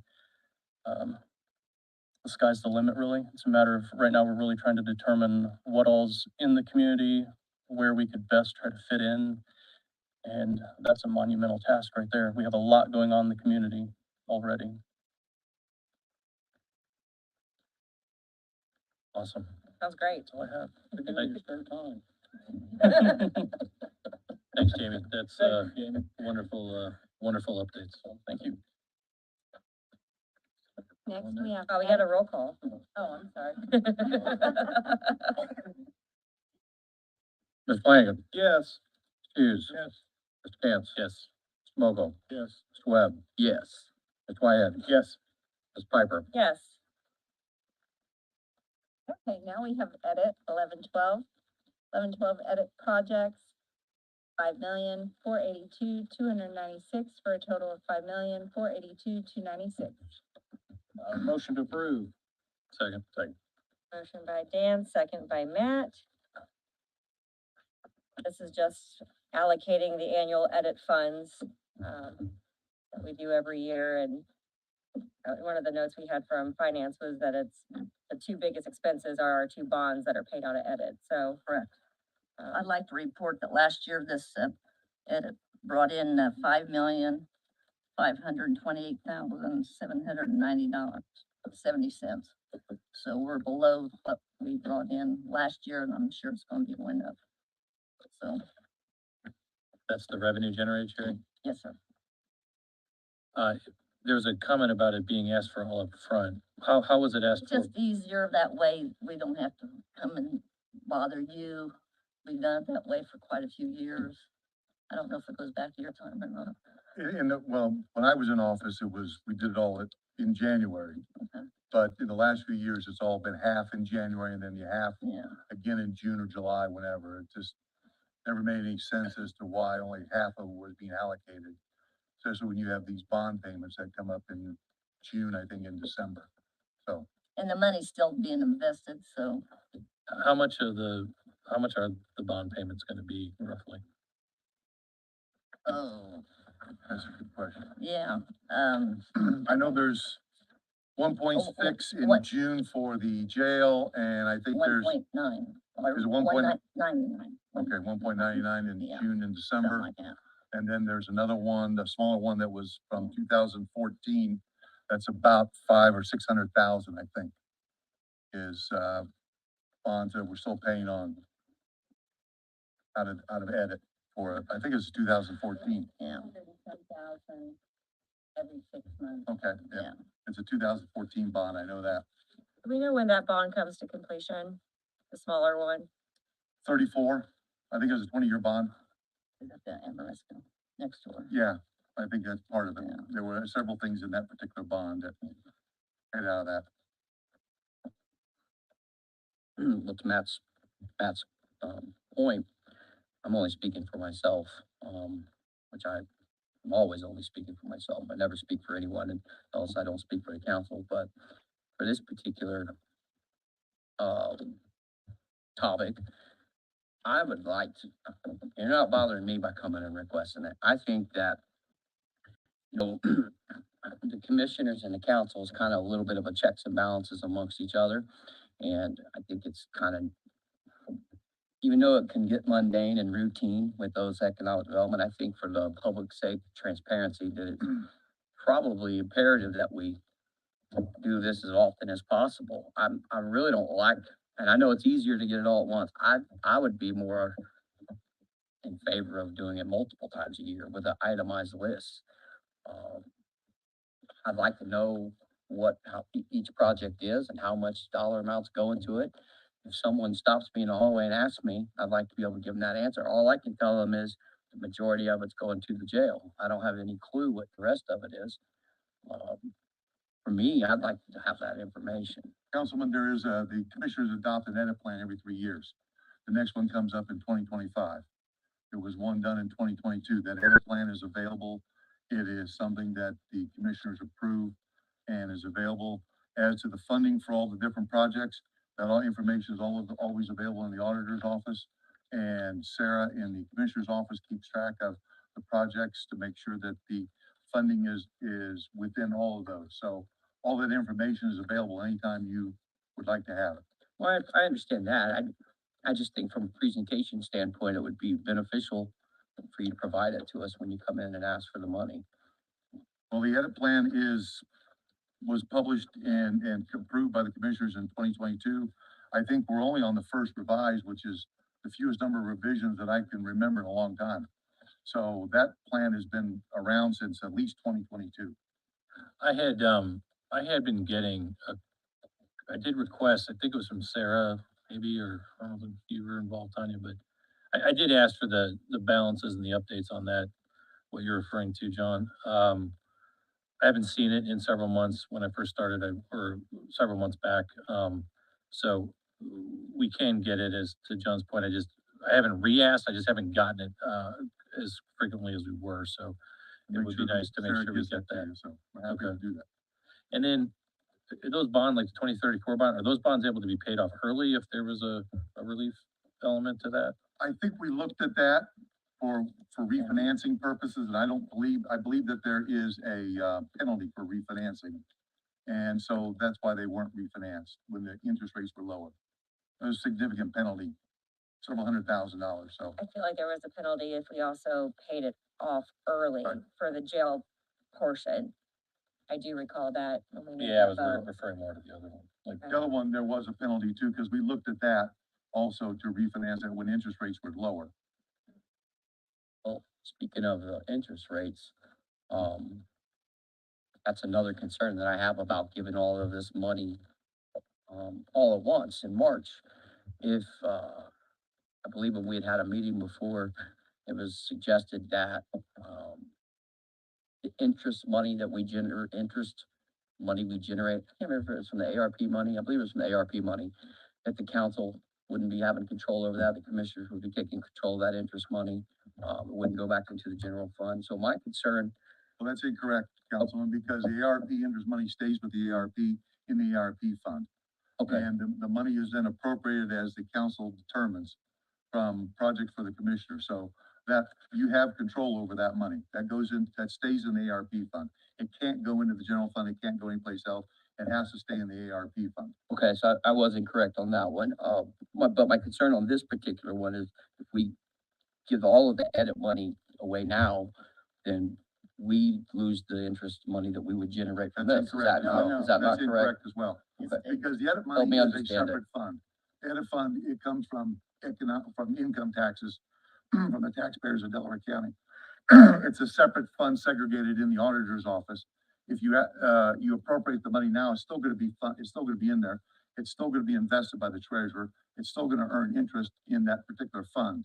And what it's gonna do is gonna increase that fund only. Okay, And it's part of the overall investment scheme that the treasurer has to lump the money together and then segregate it out. So if you appropriate this money now, if you appropriate it, it's gonna be placed into the account, it's gonna be invested. The bonds don't get paid until June and December. So that money's gonna earn interest between now and June and December. so what you're saying, the only difference would be if we waited 2 months, we would just be appropriating more money to whatever that it had generated with the interest included, correct? No, no, not at all. The interest is gonna be the interest. It's gonna stay in the edit fund. The reason that we're asking, or the commissioner are asking for the appropriation now is because it's a one-time appropriation. You can only use it for the edit fund. You can only use it for these particular projects as per the statute under the plan. So why not appropriate it now? It gets placed in the fund, it gets invested, and then the income is generated, and then the commissioners can look at the plan in 2025 to revise the plan or change the plan. They can't spend any money until we do this appropriation. Exactly right. No, I understand that. I guess I was struggling to understand the interest it generated. Does it go now and stays with this 5 million or whatever it is, 5.4 million? Or let's say we waited 2 months and that 5 million generated more interest and then it would go with that as well. It doesn't matter. It's a wash. Is It that what you're always saying? stays with the edit. Okay, that's what I was trying to get to. Yeah. Carry cash, there's over $1 million cash balance they carry in that fund. Yes, you may. Go ahead, Tanya. Interest is based on our total. A fund is the amount of money that you're appropriating in that fund. But all of our funds together, it should balance with our cash in the bank. The interest is accumulating on the cash in the bank. So you can appropriate and the money is still there. So you say it don't matter But where it's at. It doesn't. Gotcha. It's as it gets spent out of the fund through the year, that our balance decreases or whatever, to where your interest fluctuates based on your in and out, just like your home does. Gotcha. Thank So you. in June, when he makes payment, that's when the interest will drop. Interest that we accumulate, the amount we have to accumulate interest on. I guess you could say that because of the amounts, being paid out at that point. in You're saying as time. long as it's a bank, it don't matter what fund it's in, Correct. the interest is gonna be the same regardless. Okay, Big picture. I understood that part. I guess my question would have been that interest money that's generated. I guess I was thrown off by the whole that we won't have control of the interest that we make. Who control the interest is what I'm. Treasurer's in charge of. The treasurer makes the investment. The treasurer has an investment program that they follow. They make the investment. And then the funds are kept in the county. And the only way money can be spent is through the appropriation process. So that's the money that Brad was talking about, the additional $3 to $4 million. Okay. Thank you for clarifying. All right, any additional questions? Hearing none, roll call, please. Mr. Flanagan. Yes. Mr. Hughes. Yes. Mr. Cantz. Yes. Mr. Mokel. Yes. Mr. Webb. No. Mr. Wyatt. Yes. Mr. Piper. Yes. All right, Motion to approve financial transfers and amend salary ordinance with like reductions. Second. motion by Eugene, second by Dan, roll call, please. Mr. Webb. Yes. Mr. Flanagan. Yes. Mr. Mokel. Yes. Mr. Hughes. Yes. Mr. Wyatt. Yes. Mr. Cantz. Yes. Mr. Piper. Yes. All right, moving on to ordinances and resolutions. We all received resolution number 2024-005.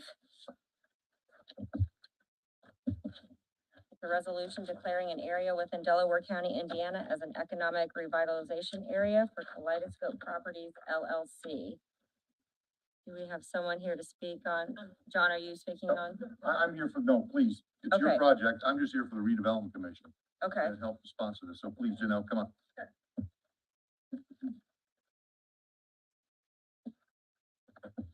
Realize someone else would be here to speak. Morning and welcome. Hi, thank you. So I am the owner of Kaleidoscope Kids. Met with Brad a while back about, just asking for some help with on the tax abatement. And the reason is just, just in summary, I guess, the cost of the facility, where it started to where it ended is significantly more, which makes sense. But the real reason that I'm asking is just because we've made a move here to try to really make a difference in our community with regards to childcare, and some of the things that we want to do then get kind of put on a back burner. And so I guess additional help would help us continue to do things that will benefit our community. I've joined a couple committees. I was asked to be on a board for a committee at the George and Francis Ball Foundation, known as Changemakers. We're working really hard to try to get some good things going for childcare in the area, and then also I'm a part of the By Five organization. So at Kaleidoscope Kids, we're trying to be like a model childcare facility for other facilities in our area. We want to try to bring in therapy for the children that are on this, big, long wait list to see therapies. We are working to just provide more training for our staff, because the staffing that we have at, child cares in the area currently is very poor. Many children are not prepared for kindergarten at this time. And we are very successful with putting our kids into kindergarten, in a good place. So that's just kind of the reason, like it's just one more thing to help. And then after the project started, then we realized even additional expenses like the green infrastructure and, just clearing invasive species and just all of the things that go with, I guess, potentially starting, trying to clear a field and start a business. So those are just some of the things that, I guess, some of the reasons that I'm really looking for some assistance, just to try to make a difference in our community. The last thing I'll say that pushes me even harder to try to make this difference is that during construction, I went in every Thursday and met with parents that are looking for childcare. Our facility at this time is full. Um, I would love to just be able to build on, honestly, or build somewhere else, but the facility is full. And I met with people from, men that are digging sewers to our newest neurosurgeon in town. So all to say, we've got all of the new corporations or companies that have come in our area. And I would also love to keep those people here, as someone else said earlier, not have them come in and, train in our family practice center and then go somewhere else to work. And a huge part of that is just having good childcare. So our goal is just to, like I said, be a model child care center, and our role has changed in the community from a very private situation to, a center, which is a much more professional, I guess a center has a much larger impact on the community than the private does. So that's kind of where we're at. So Janelle, right? Yes. So where's your facility, where do you have childcare today? Where like Where the is Kaleidoscope. Yeah, Yeah, it's at the corner of Wheeling and Moore Road, no, not the new one, near Ball State, in home. in-home, Mhm. okay, all right. So you started this project A long years time ago, I would assume, okay. A long time ago. All right, so relative to and I mean, I totally agree with you, obviously, childcare is an enormous gap in Bad. our community. This is a for-profit business, Correct. okay? Mhm. You're not gonna be receiving state money for childcare, correct? So it's Oh, for, state as in government funding like CCDF? yeah. Yes, or- we do. We are, part of our goal was to reach more families that are CCDF families. Okay, That means, poverty-ridden families who get, Subsidized programs, correct, it's a subsidizing program for the parents, for the parents. yes.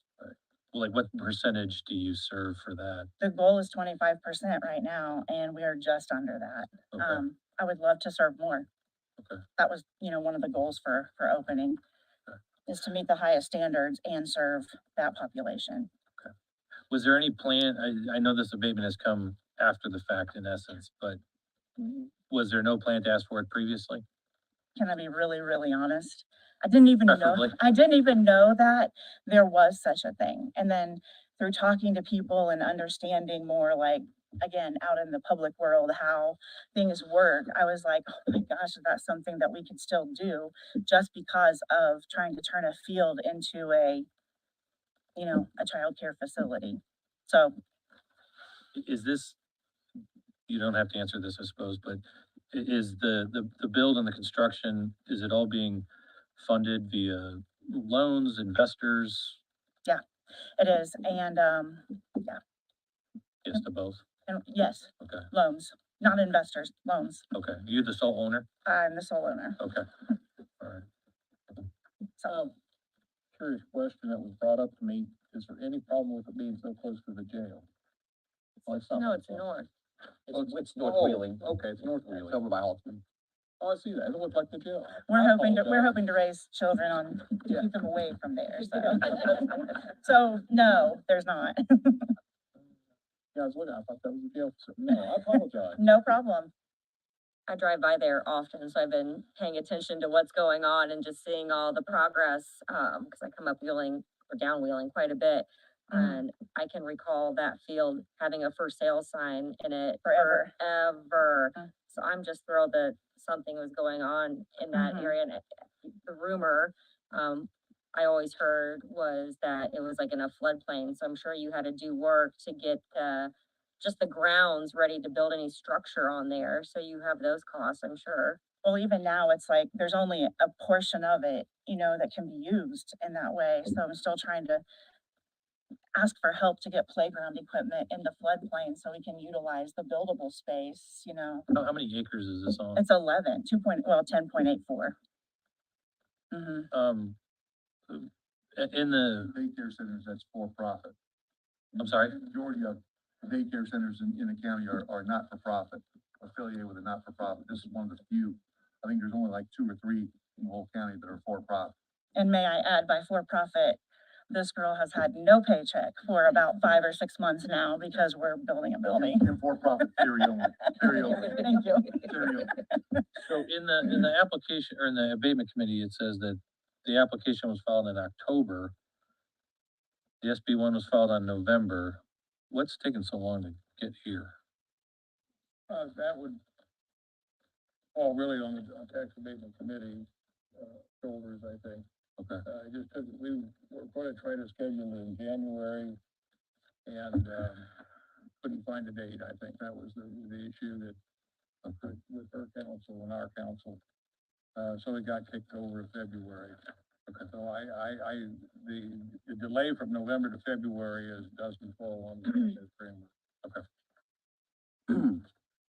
I have some questions, Mr. Kramer. I guess I'm gonna be the bad guy for a moment.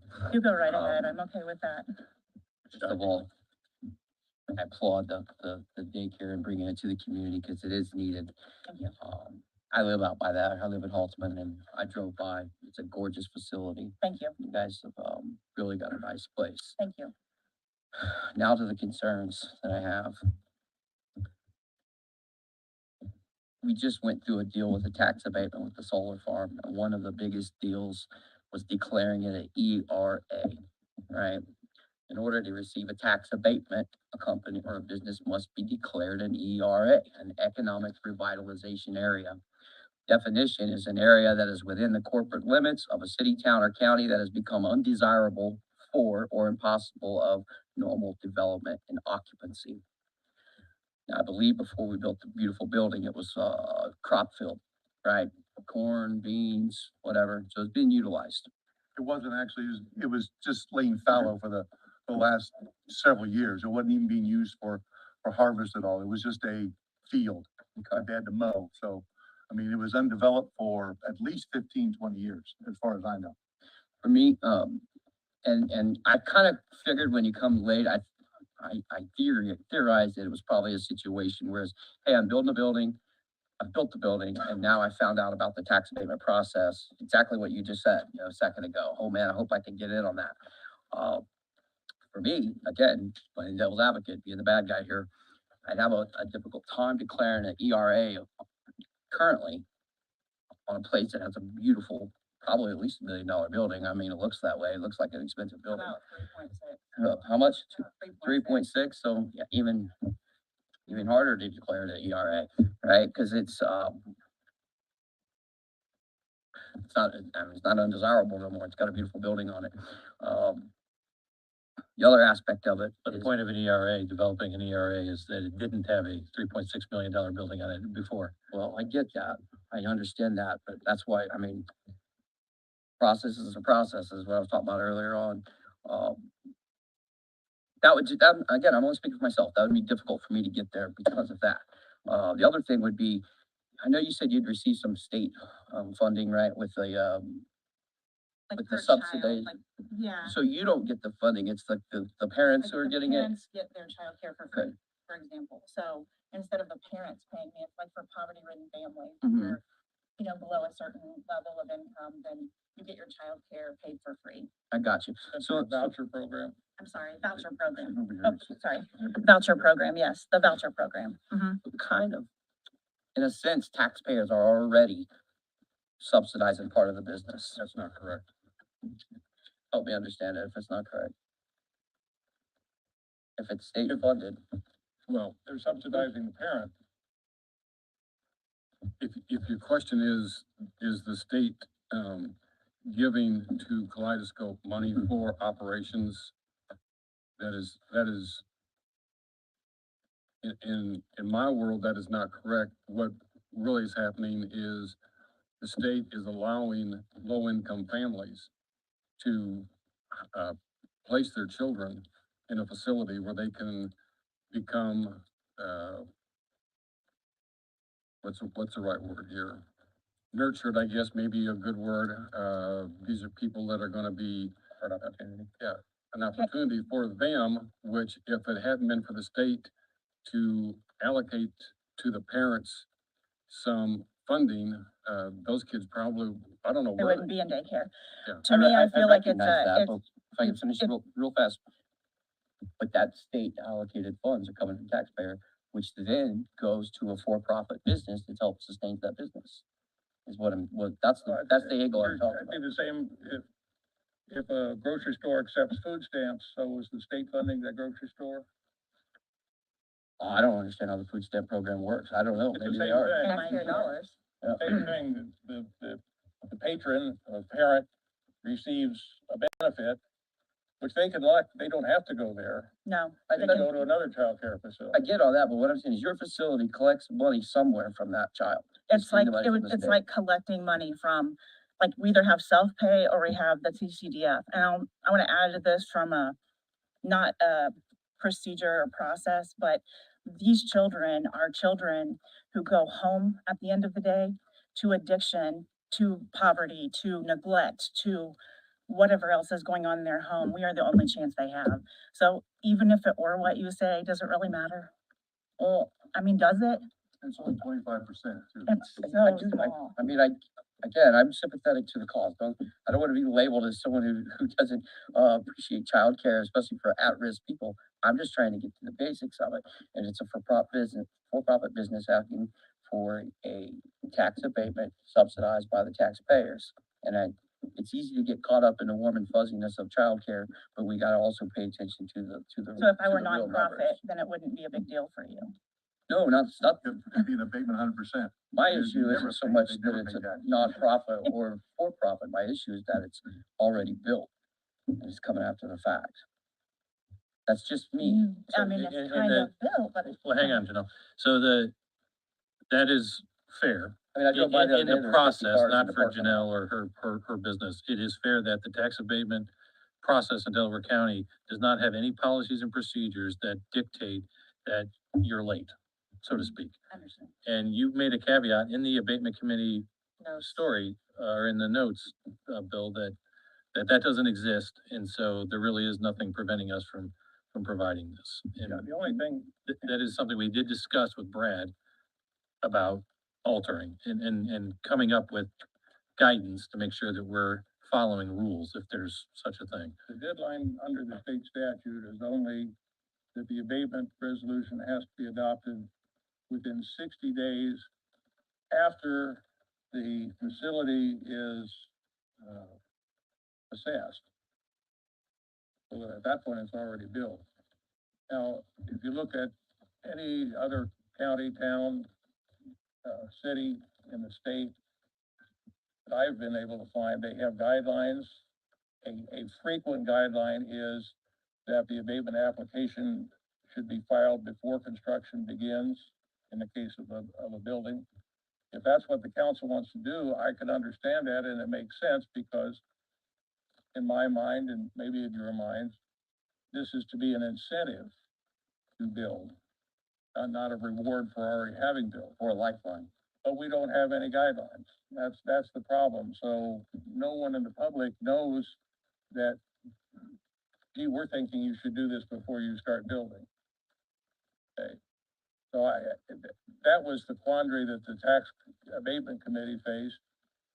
On balance, number one, they thought this was a worthy project that the county should encourage. Number two, it provides, up to 45 jobs, I believe, which is a significant contribution to employment in the county. And as we've talked about a little bit when we discussed abatement earlier, it really doesn't cost the county anything because we're at the max levy. So we're going to receive our property taxes in the amount that the max levy dictates, whether we grant this abatement or not. So there's really no cost to us as a county. So that was, based on those considerations, that's why the council or the committee recommended approval, but also thought it imperative that this council take up, as we discussed earlier, with the solar, projects, that we set some guidelines. We need to be able to tell the public, here is what we are looking for, here is how we're going to evaluate your project, here is the timing that needs to be followed, none of which we have at this point. Well, I like that. I'm glad that you suggested that, you pointed that out. You've been pretty good at finding things that we didn't really have in place before, like our lack of a rules package, and you put that together. So hopefully, we can have a process put in place. I know when we had that executive session, Matt had made a suggestion about adding a question to the application.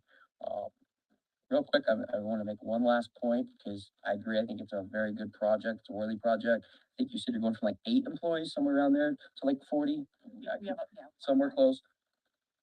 That's all great, but I don't feel like I'm doing my job if I don't point this out. The purpose of a property tax abatement, like Mr. Hughes said, is an incentive to incentivize a company to come here and develop. Ms. Janelle's own words, it's not necessarily as a lifeline for increased construction costs or increased other costs that come along the way. That's not the purpose of a tax abatement. That's not what it was intentionally designed for or initially designed for. I'm not gonna say any more about it, because I don't necessarily want to be responsible for killing your project. I just want to push this out there that, that's my position on it. So good luck to you, and, I'm glad you built the building, and hopefully you provide a lot of service to a lot of families. Yeah. One last thing then I would like to say is that in my mind, when I did say, yeah, when I learned about it and was like, okay, I think I could probably do this. And I talked to Brad about it. The other part, it's like, yes, again, all of these people are coming to town to have business, we brought all these companies in, but again, there's no childcare for them. And so my thought was, and I'm not a person that's like, that's not fair for me. I'll be honest and say with or without the abatement, I'm gonna survive because that's my personality. So it's no lifeline for me. Tell that. Okay, it's not a lifeline, but I will tell you this, I am on a mission to take care of our community's kids. So that's what I'm after. But also if a company can come in from, somewhere else, it's their incentive. I'm saying my incentive is to come in here and make a difference in the world of childcare, which is the foundation to our community. We're lucky to have you. Thank you. Thank you, Janelle. Anything else?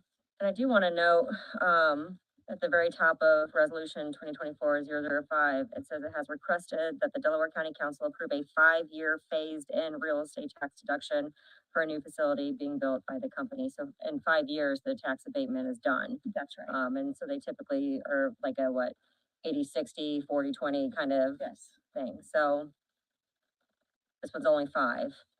It's typically like, what, 10 years and it drops off 10% It can each vary. year? I mean, it could be 3 years. I mean, and be phased out that way too. So it just depends. They're all a little bit different. There's not necessarily a standard. Yeah, and so just to be clear, Percent abatement either, so. Yeah. it's not 100%. The estimated savings to the daycare is about 73,000 in taxes.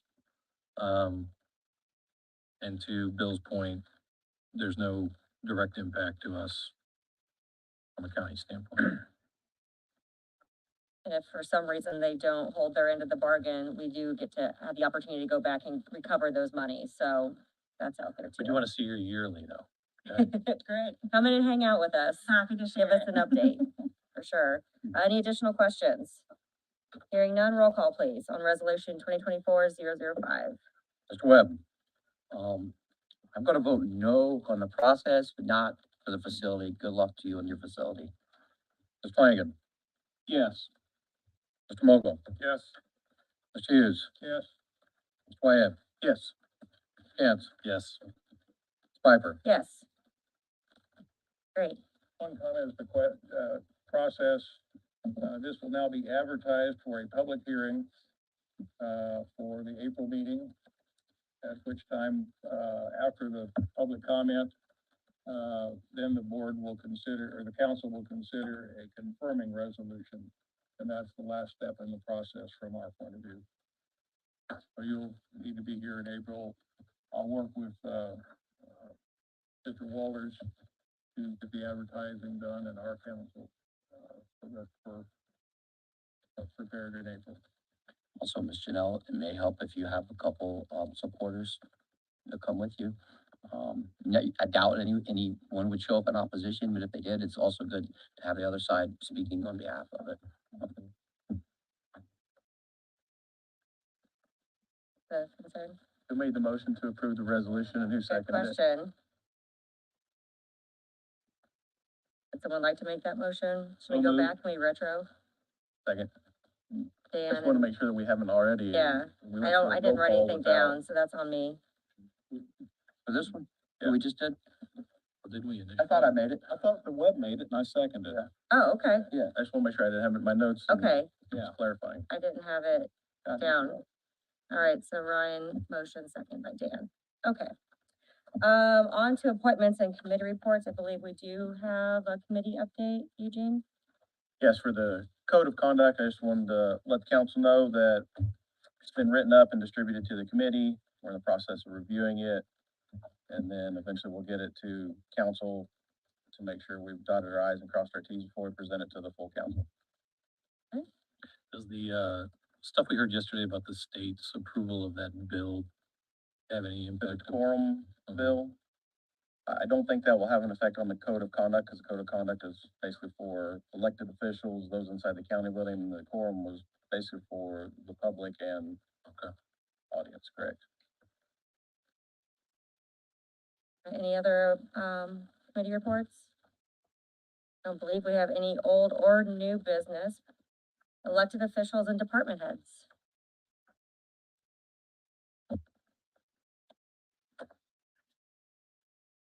So I have two things for you. The first one is the one that I come up for every year. I would implore the council again to look at the transfer process for employees. We are, Okay, we're real close, I'm bringing it up now because we're coming into budget time, so if we're gonna change it, it would be really beneficial to real do that. close. Perfect. Second thing, I'm gonna give you all a heads up. Mike Ashley was not able to be here today from EMS. I also talked to Tony. You should expect later in the year to get requests for additional appropriations for overtime, especially from public safety agencies, due to some of the events that have happened and are still going to happen, throughout the rest of the year. I know overtime budgets, especially in the public safety departments, are going to be significantly underfunded for the year. So I want to give you that heads up now, so that it's not a shock when you see it later this year. We have taken some tremendous hits in overtime, all the departments, Tony's, EMS, mine, and we were not funded for what we had to go through so far this year. The eclipse, I can tell you, at least just from my standpoint and from Mike's, is going to take a lot of extra manpower and a lot of extra money. So I'm just giving you guys that heads up now. We can discuss this a little bit at finance committee too, because obviously you don't plan for those disasters to occur, so So that's all I got. No, thank you. if I remember, we didn't talk about any of that. I mean, I know the Eclipse has been on the calendar for 2,000 years, but we didn't bring it up at budget meeting, I don't think. So that's why a lot of this overtime wasn't really, I don't think we thought that far out. I didn't Well, really, I not to just talk figured it'd for get the- dark for a little bit and then that'd be the end of it, but Not to talk Apparently for it's a lot Tony, more. but, you know, when Tony and I had this discussion, I mean, their department's taking a hit because, you know, they had 4 inmates in the hospital for several days and I mean, that's all overtime. So there's been a whole perfect storm this year, not to use the word storm, but, in a lot of different departments. So I think we all said during the budget process, I know I did, you know, overtime is something that we don't have a lot of control over.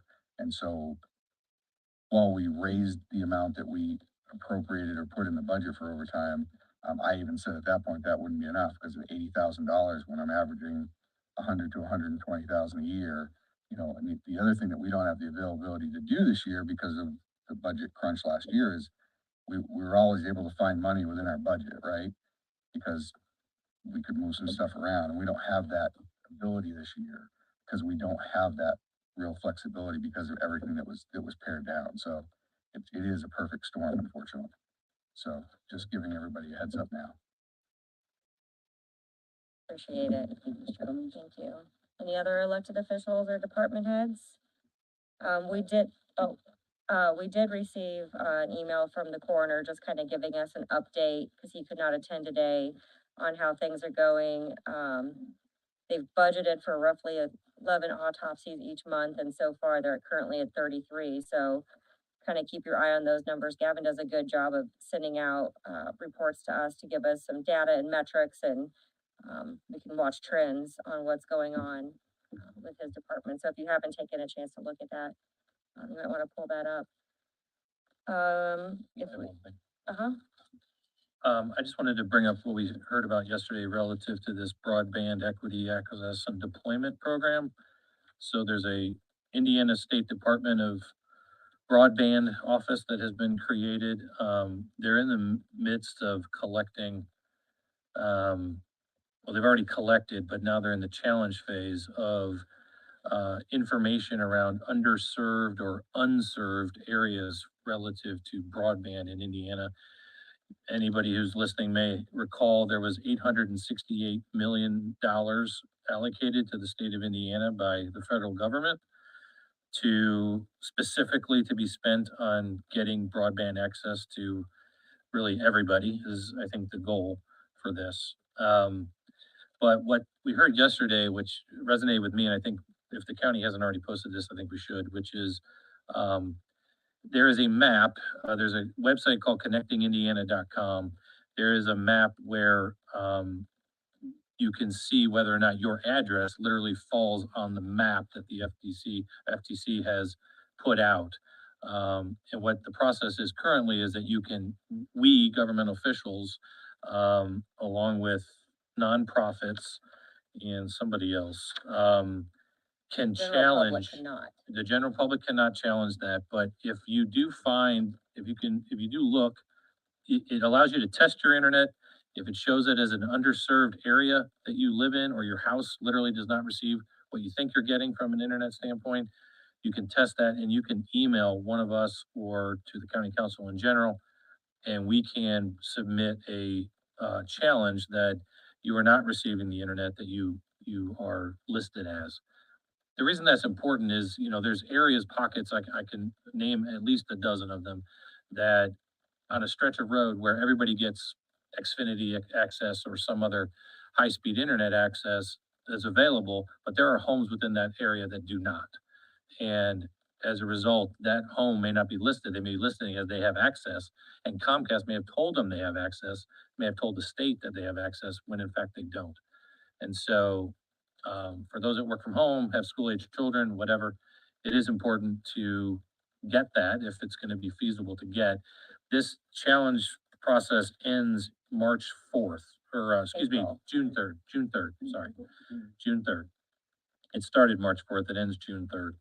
So anybody listening, I think we should try to put that out there because, we have plenty of areas in our county that do not get any broadband access. Eugene and I were having this conversation about his 30 megabyte access, which I would bet a lot is probably not 30, and so that he would sit as an underserved location out in the county. So, if anybody has any questions about that, feel free to approach me and let me know. What was But, that website again? connectingindiana.com is what it's under. All right, thanks. Did we have anyone sign up for public comment? Does anyone have anything to share for public comment? All right, we'll move on to comments from the council. I have a few. One, last night, Councilman Whitehead, Cant, Smokel, Flanagan, and myself attended the Association of Indiana Counties East Central District meeting. And as Mr. Cantz pointed out, there's a lot of really good information that was shared with us to help us be able to help serve our communities better. And a part of that is we actually had access to our state reps and senators last night too, to talk about upcoming legislation, and we went through in great detail all the new bills that are going into play starting like July 1st, so we can understand how those impact us at a county level. So that was really informative. Commissioner Reagan joined us as well.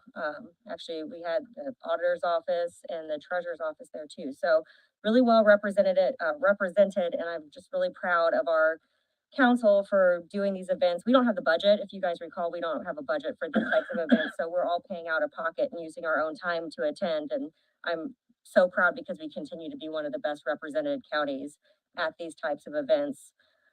Secondly, I do want to address the storms that came through. I guess it's been like a week and a half at this point, probably. I just want to give kudos to our commissioners activating our highway department to get them out to help with tree removal so AEP could get in and get electricity back. Our EMA did a great job of keeping us informed. They have on their Facebook page, there was a link you could go to log any damage that you had. They were then able to build maps so you could see a good pathway of what happened here in our community. They also provided links to 211, so if you need any additional resources for those of you in the affected areas, you can go on there, you can call, or you can get on the website to fill out the form. I did suffer hail damage at my home, and I filled out the EMA form on their website.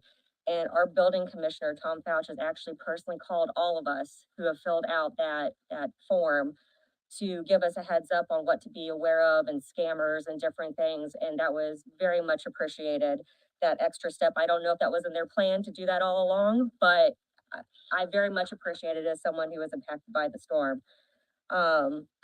Members of our county government, along with some state representation and Homeland Security, attended an event on Friday where our assessor's office was able to provide information to those who were impacted on how their property taxes are going to be handled moving forward, especially for those who no longer have structures on those properties. We had the Board of Health there as well to talk about vaccines and getting new birth certificates and that kind of stuff.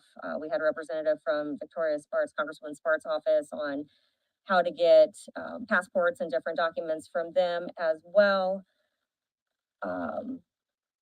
At the meeting, I also had the opportunity to talk to our local extension. So if anyone had any ag damage out in their fields or any debris and whatnot, that they can contact our Purdue Extension office to get some assistance and help with that cleanup. And then also too, I don't think I'm leaving anyone out, but if you feel compelled to donate, the United Way is accepting funds, and you can also make checks payable to the town of Selma. And then in the notes section of your check, just make sure you indicate that it's for the storm relief or the tornado or whatever.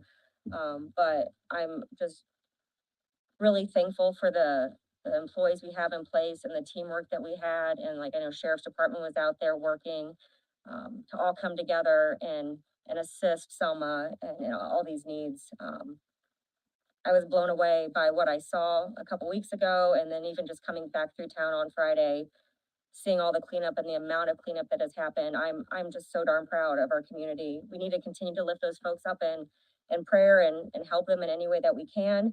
And, on it to leave kind of on a positive note for myself, we need to all cheer on those Wapahani Raiders that stayed on Saturday. So whether you're a Raider or not, this Eagle will be cheering on those Raiders. So that's what I have. Any other comments from council? I have a couple comments as well. Touch base on what President Piper said.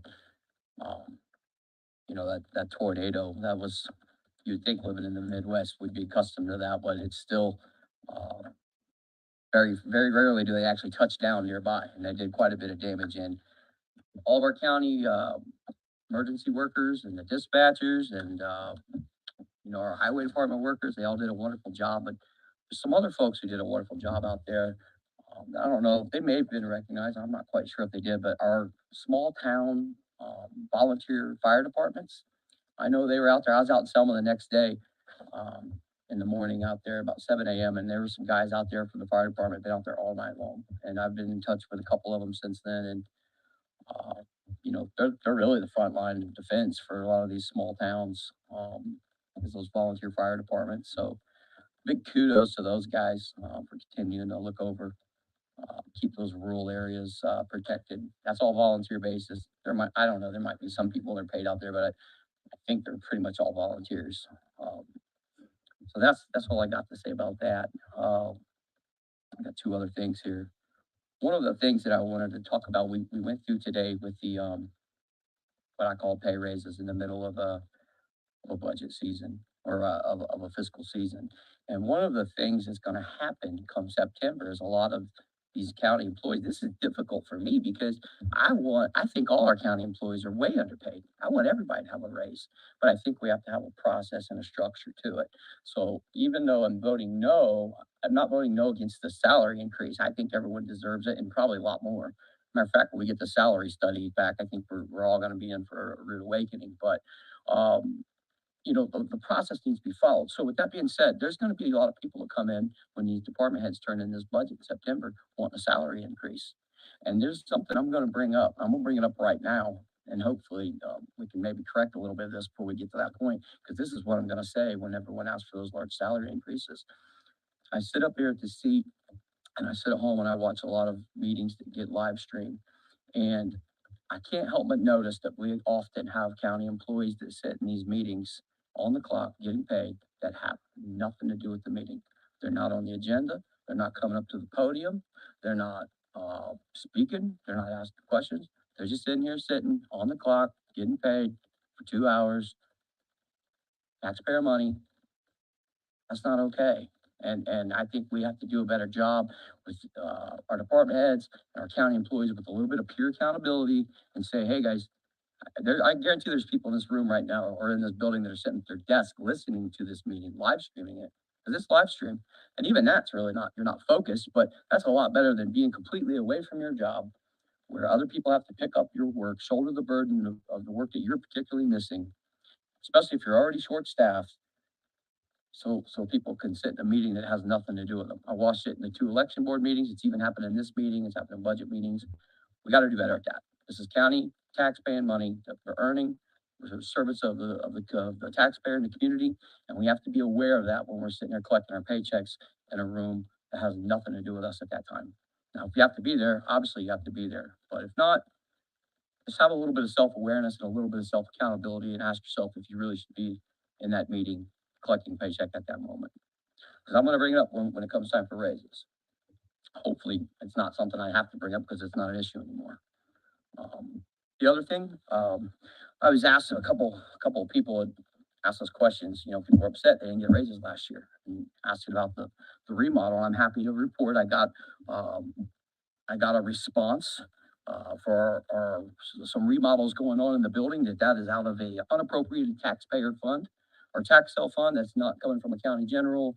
That's not coming from money that could be used to give pay raises. So if there's any county employees out there who's frustrated, want to know why we appropriated or approved a remodel, I'm happy to tell you that this money was utilized out of a different fund for that. And I'm also happy to say, it looks like they did a lot of the work themselves, so they saved, the money is just for materials. So, that is just for those people who are asking about those questions. I mean, if you have more questions, I can give you more details in a one-on-one. I don't really think it's appropriate for me to say it up here. So feel free to reach out to me if you have, some more of those questions. Last thing I'm gonna say. I'm slightly frustrated. I come into this meeting slightly frustrated today, and I think every other council member should be frustrated as well. We sit in this room last month, and we were asked to sign off on a part-time salary increase from $15 an hour to $25 an hour, and we shared concern about the range being from 20 to 25. And at the time, the department head would make that decision of what that person earned. We shared our concerns, and I believe, Councilmember Hughes made the motion. We set it at $20 an hour, and I think we all felt pretty good about that. That's a reasonable rate for part-time. We control the salaries for the county employees. I couldn't help but be frustrated. At the very next meeting, commissioners completely circumvented us and went around us and authorized a contract employee to be hired out of state for $35 an hour. When we set the salaries.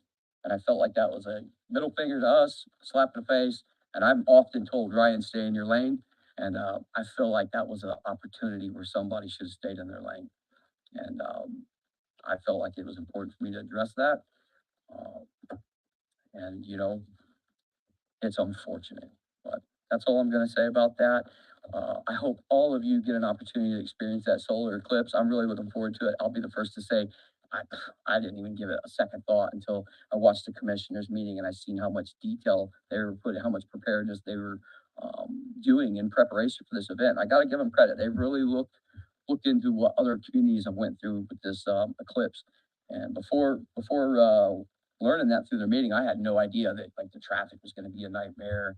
You know, the community was gonna basically double in size and, you know, so plan accordingly for that. I know I will be, I'm gonna hopefully try to take the day off work, but I hope everyone gets to enjoy the once in a lifetime experience. And that's all I have to say. Thank you.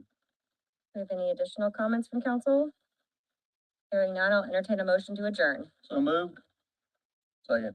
Motion by Dan, second by Eugene. Roll call, please. Mr. Webb, Yes. Flanagan, Yes. Mr. Mokel, Yes. Mr. Hughes, Yes. Swad, Yes. Cantz, Yes. Ms. Piper. Yes. Our next meeting is Tuesday, April 23rd at 9 a.m. Same location. We'll see you then. Thank you.